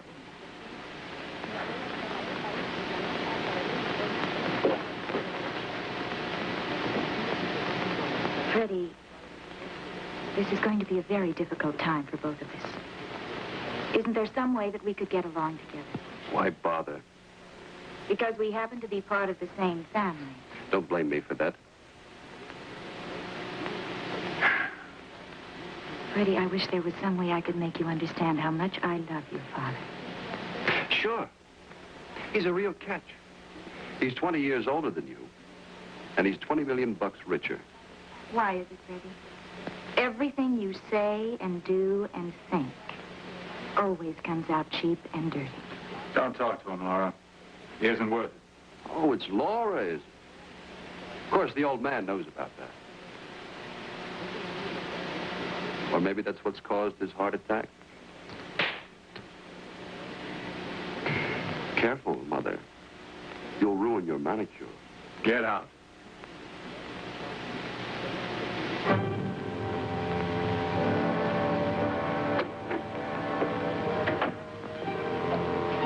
I don't know what to do, Vinnie. I do. I've always known.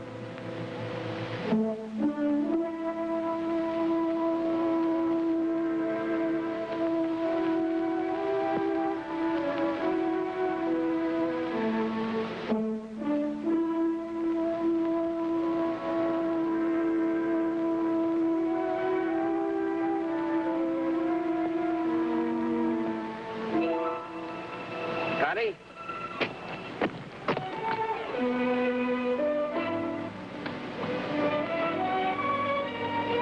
Where you been? I just came back from the hospital. And how's the old man? No better, no worse. I wish I knew how to help him. Have you been at the hospital all this time? Yes?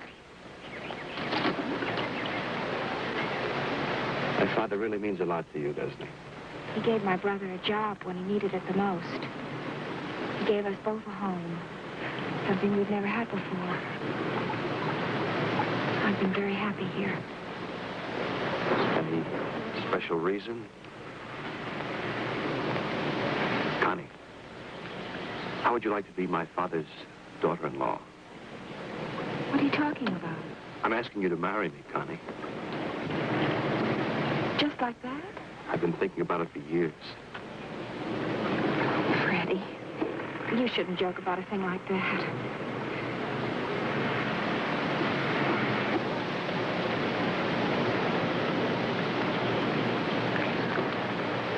You still think I'm joking?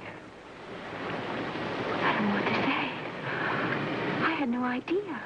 We've been living under the same roof for 6 years, ever since you and Vinnie came to work here. I've tried everything possible to avoid falling in love with you, but no dice. You never gave me a hint. I was afraid you might laugh at me. Laugh at you? I've loved you ever since you first helped me with my algebra homework.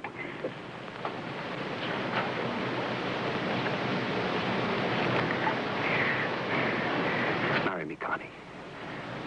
Now, right now. Oh, your father, we can't run off and leave him the way he is. This is what he's always wanted. A girl like you for a daughter-in-law. Connie, this may be just what he needs.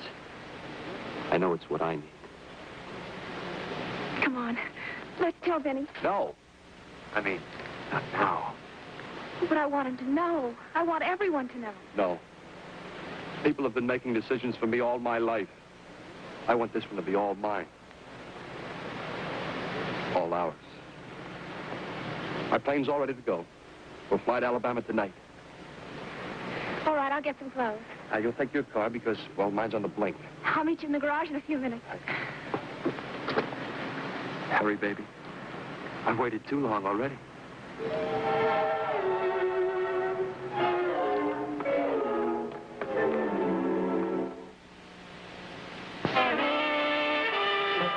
Dear Vinnie, it's like a dream come true.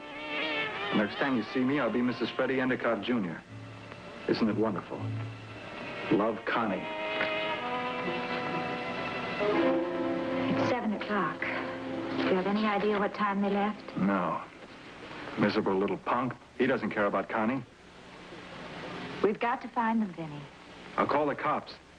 Tell them he's kidnapped my sister. Don't be ridiculous. The newspapers would have a field day. Laura, for all we know, they could be married already. If we find them in time, we can get it a note. If I find him, I'll kill that lousy kid. You're hardly the one to look for them. What kind of a crack is that? I was only considering that temper of yours, Vinnie. I just hate to complicate this mess with a murder.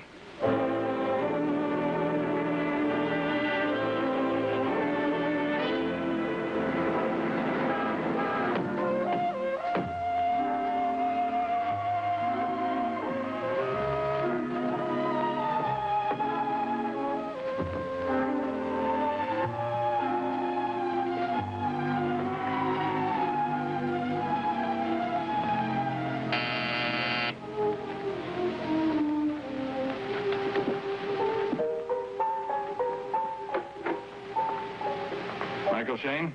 That's right. My name's Pico, Vinnie Pico. I gotta see you. It's important. My office hours are from 9 to 5. I tried your office. I got a blank check for you. Signed by Mrs. Frederick Endicott, Sr. Well, I guess I could extend my working day. Come on in. It's the kid, Freddie Endicott. You know him? Only by the gossip columns. He just ran off with my sister to get married. Was that good or bad? We gotta find him for us, Shane. We gotta stop that marriage. Any price you want. Just write the amount on the check. Why didn't Mrs. Endicott bring me this herself? Her husband's real sick. You gonna help us or not? Sorry, Pico. I don't like playing tag with newlyweds. You gotta take this job, Shane. Careful, Junior. You're wrinkling my skin. Excuse me.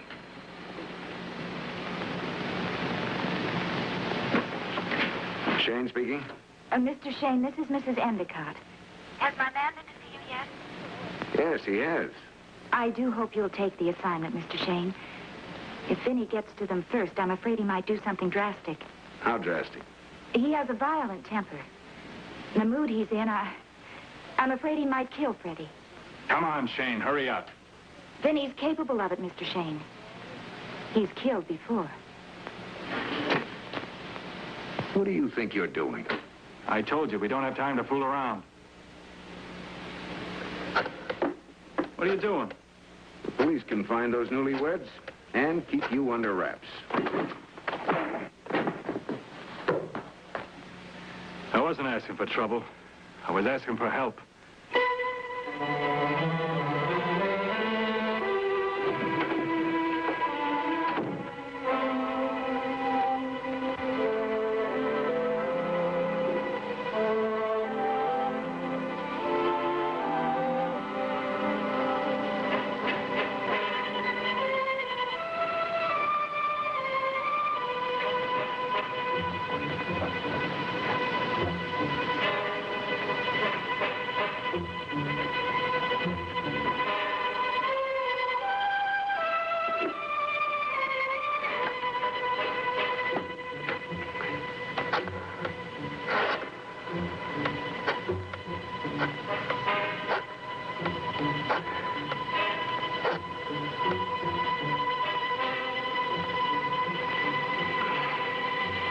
Homicide.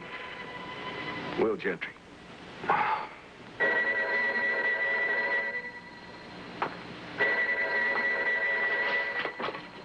Homicide, McCord. Mac, this is Shane. Is Will there? Mike, he's not in now. Can I take a message? Yeah. When he comes back, tell him there's a strong-arm character named Vinnie Pico on the loose. He's out to tie a knot in Freddie Endicott's throat. Okay, Mike, I'll tell him.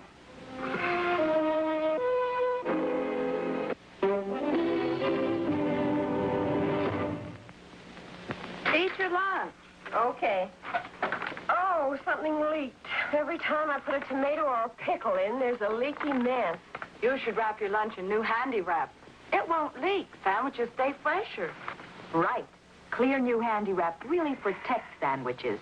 Won't let moisture in or out. Watch. I'm pouring table salt into this cup lined with handy wrap. Now I'll plunge it into boiling water. Imagine what would happen with ordinary sandwich wrap.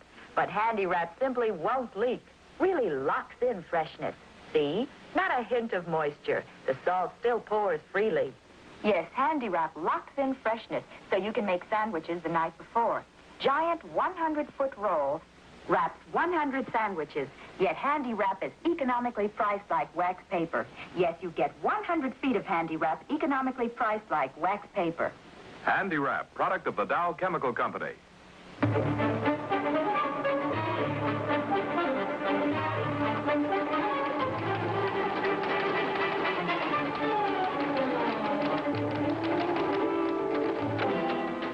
How's old man Endicott? He's still on the critical list. You know, I feel like a vulture sitting around that hospital waiting for the old guy to check out. Well, his son isn't doing any waiting. What do you mean? Came in a little while ago. Wire service bulletin. Married? Tonight. The bride identified as the former Constance Pico. Well, what about Topaz McQueen? She's probably still waiting at the Reef Spa. Nice guy. He's one damn wedding while he marries another. Hey, Tim, you know I could write a whale of a feature story about this. I'm sure you could. But I've just written it. See you in the morning, kid.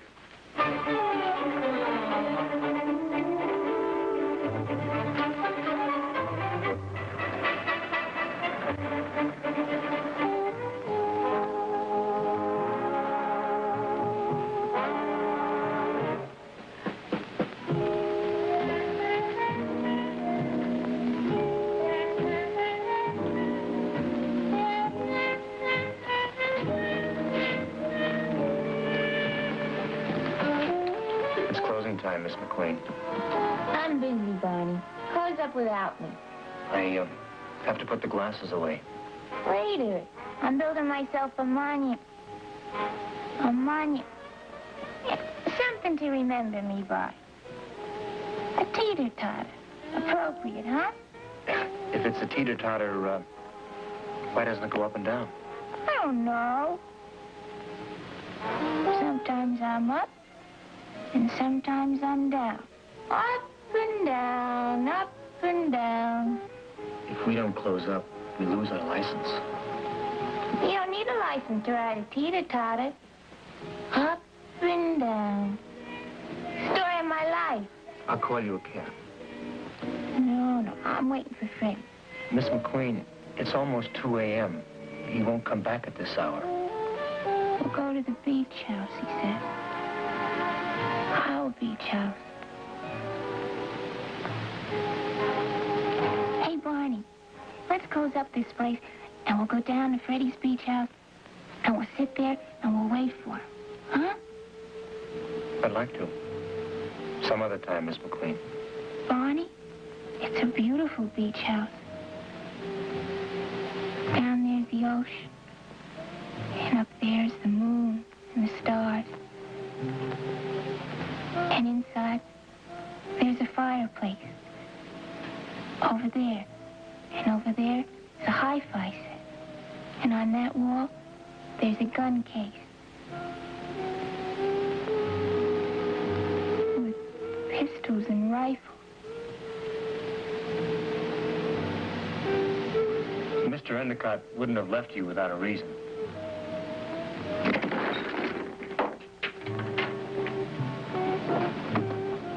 Suitcase, Miss McQueen.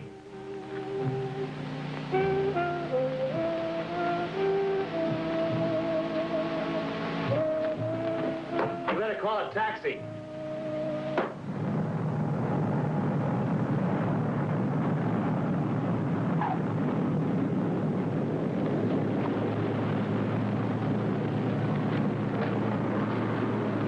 Come on, let's find that car of yours. Ready? Let's call the hospital and see how your father is. Well, it seems to me we left it... Yeah, we'll do that at the beach house. Uh-huh. The hangar crew's been at work. Good. Now everyone will know in Miami that I'm Mrs. Freddie Endicott. Come on.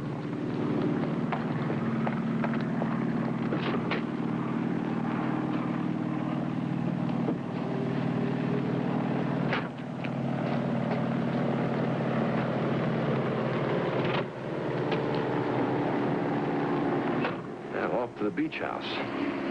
Dream time. Oh, no, baby. This is for real. No, it's a dream. The loveliest dream of my life. I've got you, and the whole world is mine. Most of the world, anyway. Whatever the old man leaves behind. Oh, I wasn't talking about money. Oh, might as well. Now that I'm a married man, I'll be getting all that's coming to me. Now that you're married? Oh, didn't I tell you? My father has a clause in his will. I don't inherit a dime unless I'm a married man. What? Sure, he thinks a wife will settle me down, give me a new sense of responsibility, a mature point of view. Is that why you married me? A beautiful broad, a few $1,000,000 bucks. Can you think of any better reason? Sudden proposal. Big rush. You had to make it legal before your father died. That's it, isn't it? Now, take it easy, baby. Now, wait a minute, Connie. Let go of me. You got what you wanted. Calm down. Will you calm down? Now, look. That estate is big enough to keep us both happy. As soon as I get it, I'll see that you get a nice fat settlement. Meantime, you might as well enjoy.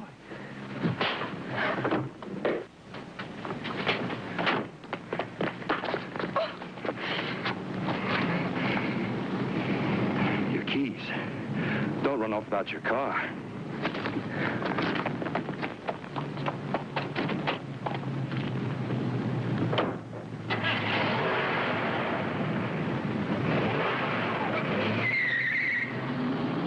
Hey, Mr. Endicott, congratulations. I hear you just got married. Is that your brand new bride? Yeah.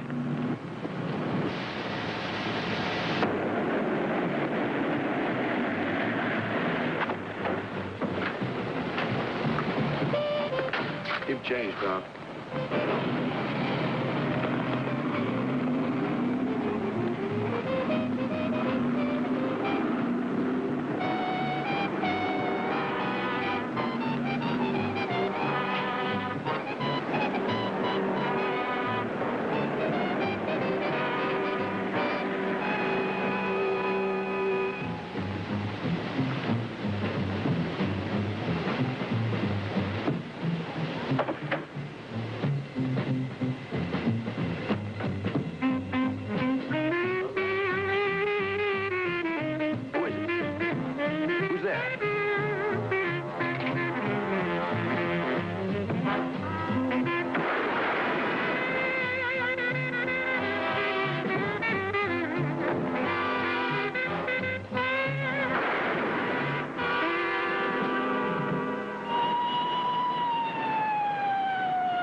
Is out of order, Mike.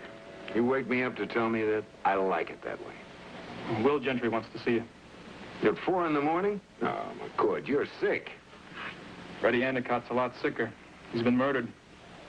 Huh? Where? At his beach house. Okay. See you later. I'll get dressed.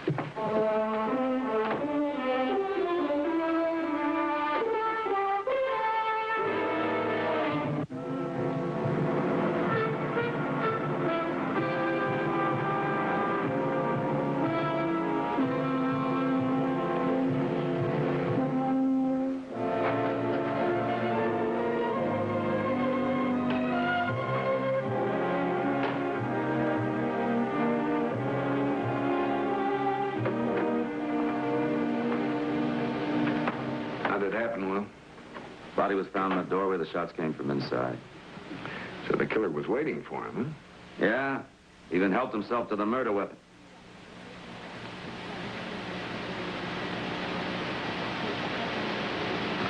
Someone hear the shots? No, the hi-fi was playing too loud. One of the neighbors came down to complain about it. Any idea how that glass was broken? Pushed in, kicked in, I don't know. Have to be a ballet dancer to kick this high. Now, look, Mike, I didn't bring you down here to solve this case. I only... No trouble at all. It just takes a little time. Just tell me what you know about Vinnie Pico. I told you on the phone after he slugged me. He wanted to hire me to keep Freddie from marrying his sister. You said he threatened to kill Freddie. But you wouldn't listen. I'm listening now. Well, if I were you, I'd call on Mrs. Endicott. Why? Because Vinnie works for her. And this is her check. Made out to you, her signature, but no amount filled in. Mm-hmm. Mind if I tag along? Yes. Well, I've got to return this, don't I?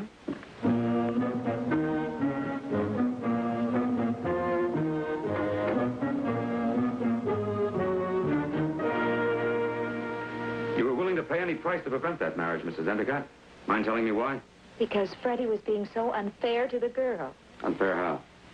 You see, my husband's will states that Freddie must be married before he can inherit his share of the estate. Well, that's the only reason why Freddie wanted to marry Connie. You mean you signed a blank check just to keep things fair? Is that a crime, Mr. Shayne? How does Freddie's marriage affect your share of the estate? I don't like your insinuations. But if Freddie hadn't married, you'd inherit everything, wouldn't you? Lieutenant, my husband is close to death.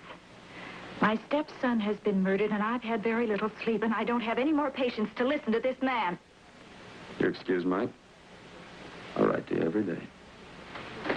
Now, Mrs. Endicott, I understand that Vinnie Pico and your stepson didn't get along together. Is that right? Well, I wouldn't say that exactly. You see, my husband assigned Vinnie to take care of Freddie, sort of a combination bodyguard and babysitter. It was very difficult for both of them. Where was the bodyguard when Freddie was killed? Well, I don't know, but I'm sure he had nothing to do with this murder. That isn't what you told me on the phone. Mike! All right. You told Shayne that Pico might kill Freddie if he found him. Well, I was exaggerating. It was just Were you? At that point, I wanted your help, Mr. Shayne. Now, we're right back where we started, Will. How does Freddie's marriage affect Mrs. Endicott's share of the estate? Endicott? It has no effect at all. Lieutenant, this is Miss Pico, Vinnie's sister.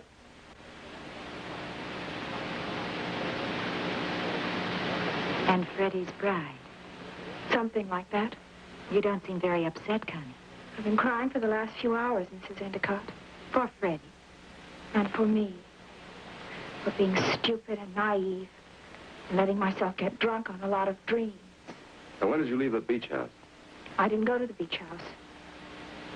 I left Freddie in the airport parking lot when I found out why he married me. And now that you know, what are you going to do about it? The marriage never got any further than the airport. As far as I'm concerned, it never happened. But, Connie, you are still legally Mrs. Freddie Endicott. I don't want any part of him. Not his name, not his money, not his inheritance, nothing. I'll sign any document you like. I'd even sign away my memories if I could. Mike, where are you going? Do you remember, Lieutenant? I've been excused.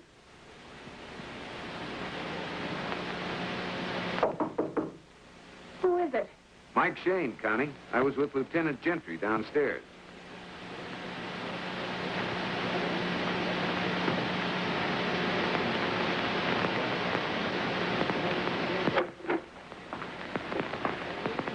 I realize you're upset, Connie, but this is pretty important.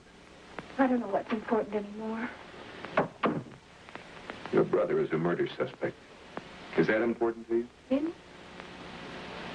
No. It's all wrong. He killed a man before, didn't he? That was an accident. Suppose you tell me about it. Well, it was about a year ago. There was a prowler. Vinnie didn't mean to kill the man. He hit him and knocked him down. Prowler didn't get up. And what happened? Well, Vinnie was cleared by the police. But killing that man did something to him.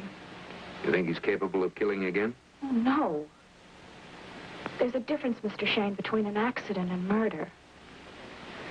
Connie, where did you go after you left Freddie? Well, I already told the police. I just drove around, trying to calm down. Did you come back here at all?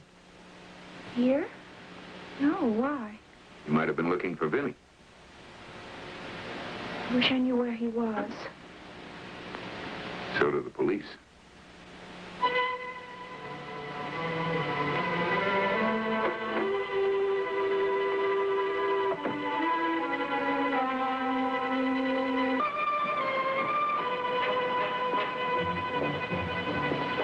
Mike?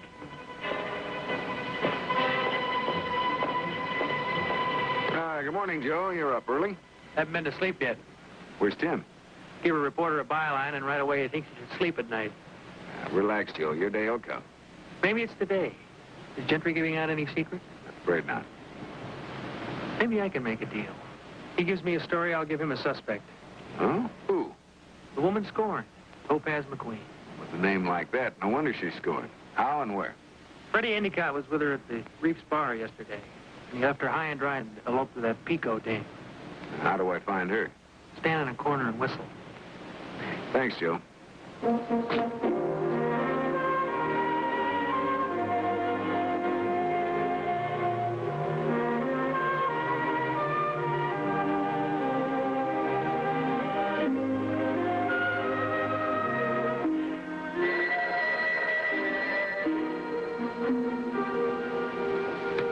Michael Shayne office. Good morning, Lucy. They're bright and early. Good morning. I'd like you to locate someone for me. A girl named Topaz McQueen. You're kidding. Now, that's it. Topaz McQueen. Hold on a minute.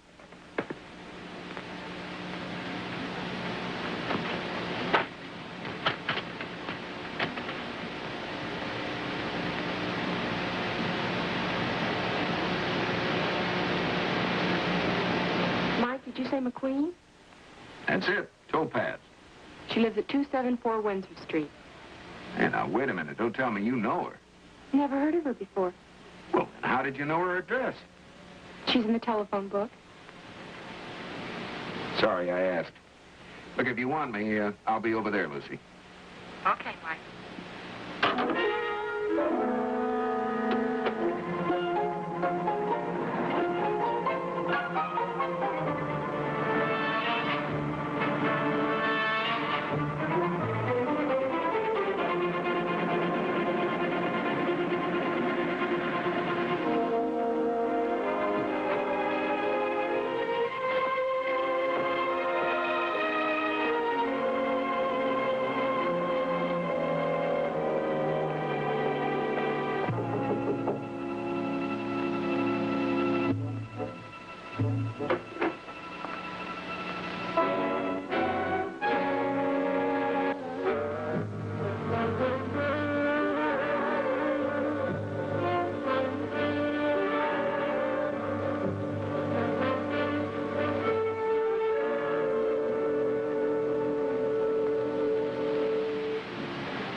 Take a sip of this. Come on, little hair of the dog. That dog must be bald by now. Who are you? Mike Shayne. I'm a private investigator. You like talking a little? About what? Freddie Endicott. He's dead, Topaz. Well, he's dead with me. He's with everyone. He was murdered last night. Are you kidding? Bobs like Freddie don't get murdered. They get hated to death. I'm not kidding, Topaz. He was shot, killed at his beach house last night. Excuse me. I'm gonna be sick.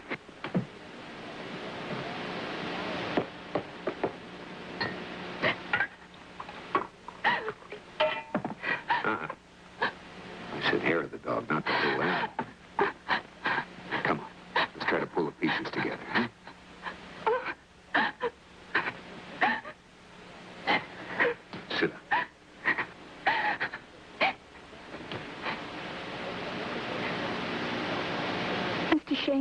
got to help me.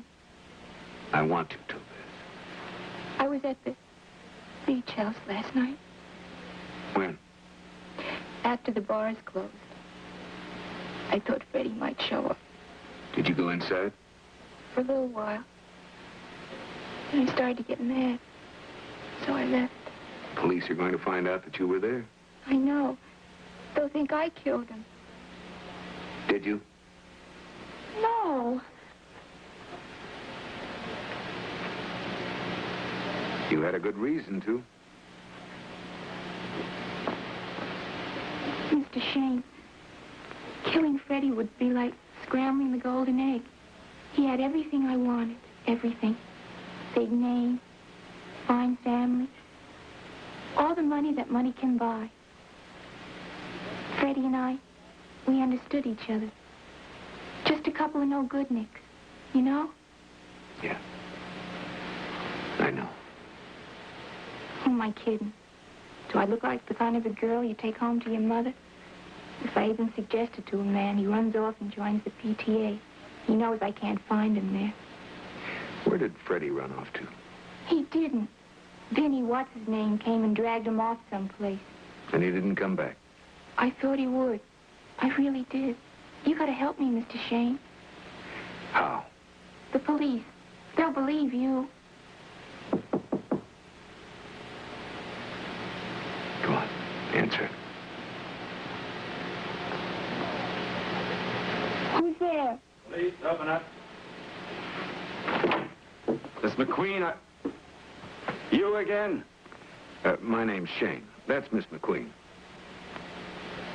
Miss McQueen, I'm taking you in on suspicion of murder. Mr. Shayne, tell him, please. Answer, Mac. Yes? It's your office, Mike. You get your phone calls here, too? Hello, Lucy. Mike, you've got to get over here right away. What's the matter? Everything. Please, Mike, hurry as fast as you... Lucy. Lucy, hello. Wait a minute, where are you going? Tail him, Mac. Let's go, Miss McQueen.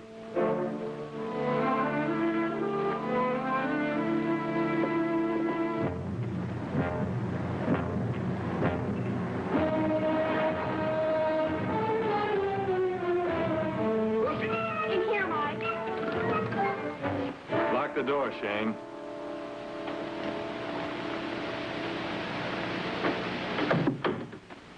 Sorry, I gotta do things this way. Yeah, you look broken-hearted. You okay, Lucy? It's just that gun. Gives me the creeps. The only way I can make you listen. Okay, talk. I want you to step out of this case. I'm not in it? Everywhere I turn, you're in it. Only as a witness. And I can testify against you, Pico. I'm not a murderer. No, of course not. That gun's just a charm for your bracelet. I'm asking you one simple favor. Get out of this case while you can. Go take a trip somewhere. Sorry, I'd be homesick. What do you want, Shayne? Money? I'll see that Laura gives you all the dough you need. Laura? Oh, now, you don't mean Mrs. Endicott, do you? You better do like I say, Shayne. I mean it. Why are you so anxious to get rid of me, Pico? You know too much about me. You know too much about everybody. Who, Connie? Laura?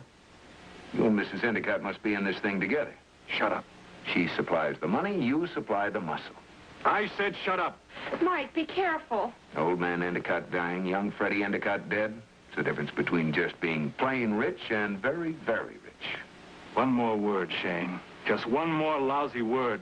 Mike, please.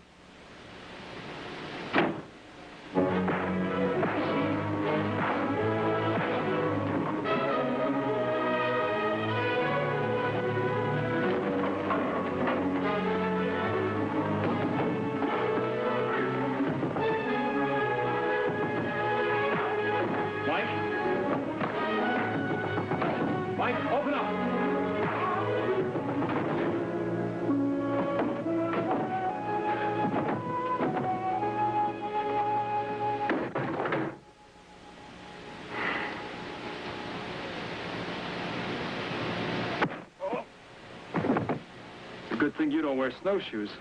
He'd never get up again. Oh, I had a little help.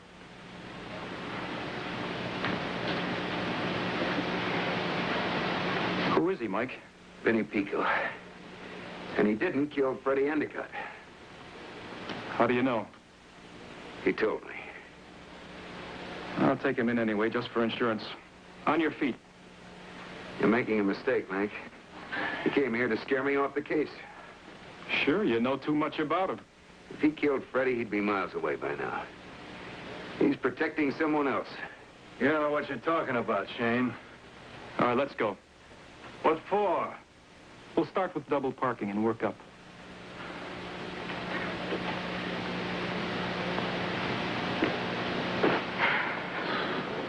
Someone who isn't a killer, he sure has a fatal look about him. Come on, Cinderella. Give me your foot.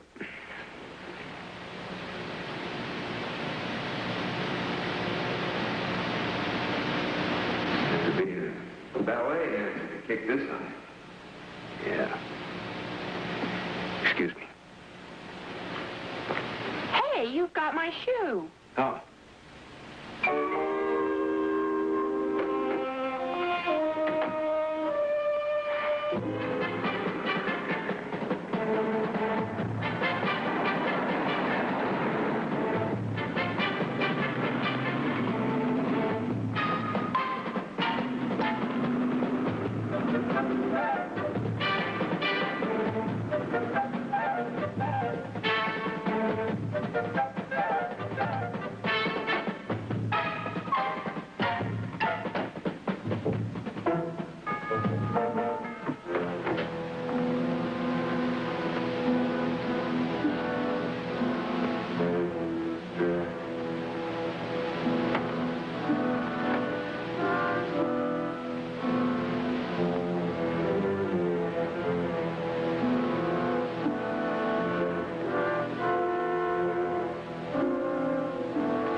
How did you get in here? The maid let me in. She didn't announce you? I asked her not to. Mr. Shayne. I think you and Connie better get down to police headquarters. Vinnie's just been charged with the murder.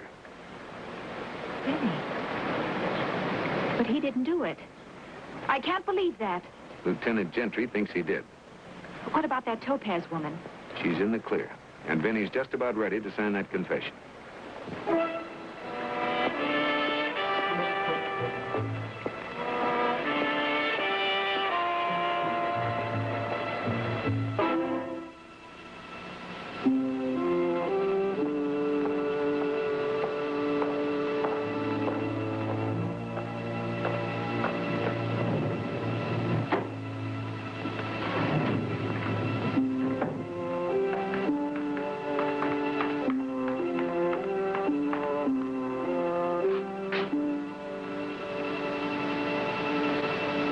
Pico.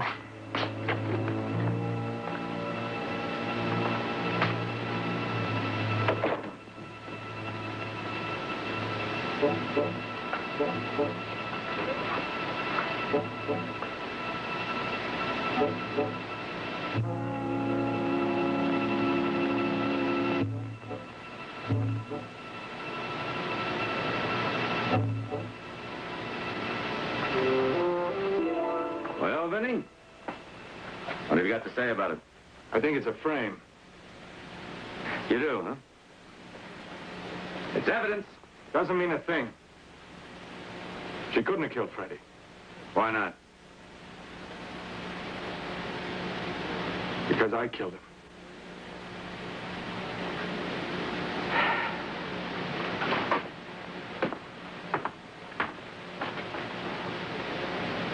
How? Well, I knew he'd be at the beach house. I waited there for him. How did you break the glass in the gun case? With my elbow, like this. I didn't want to marry Connie. She's too good for a crumb like him. That the only reason? No. I didn't want him claiming all that money. I wanted it. For Laura and myself. Ready to sign a confession? Yeah. I'll sign anything you want.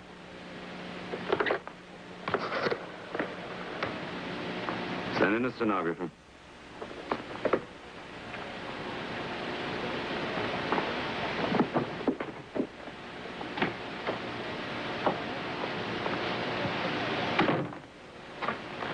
Well, Vinnie's signing the confession.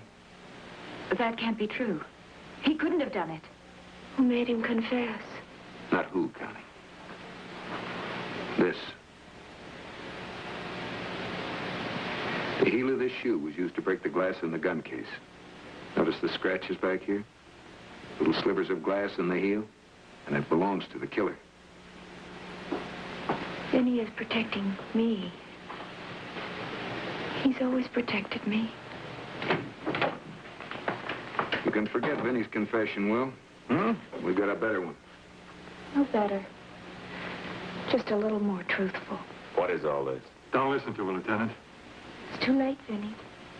You killed Freddie. He took my dream, made it come to life. And then he turned it into mud and threw it in my face!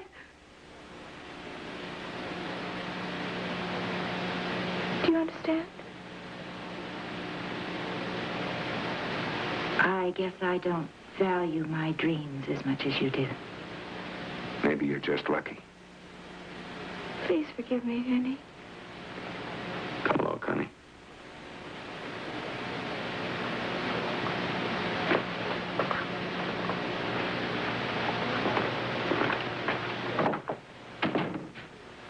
Shayne, she's a good kid. You'll give her a break? Well, he's not exactly a big brother, but I'm sure he'll do his best.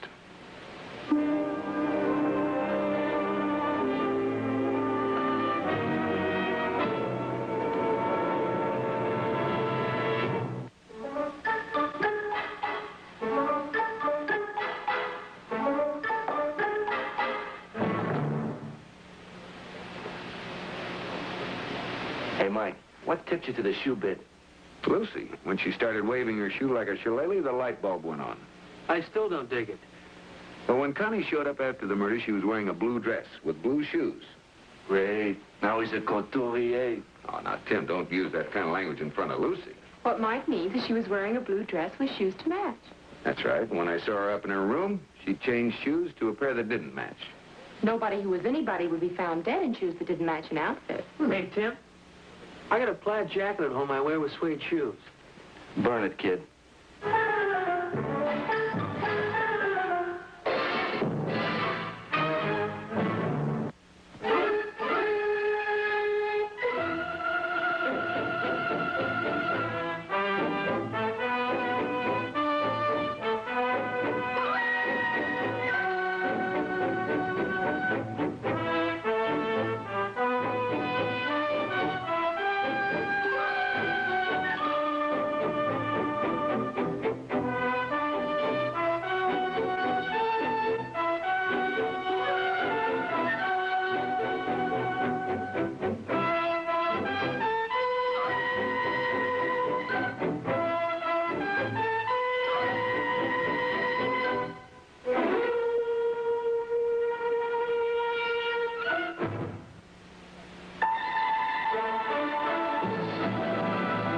Has been a 4-star production.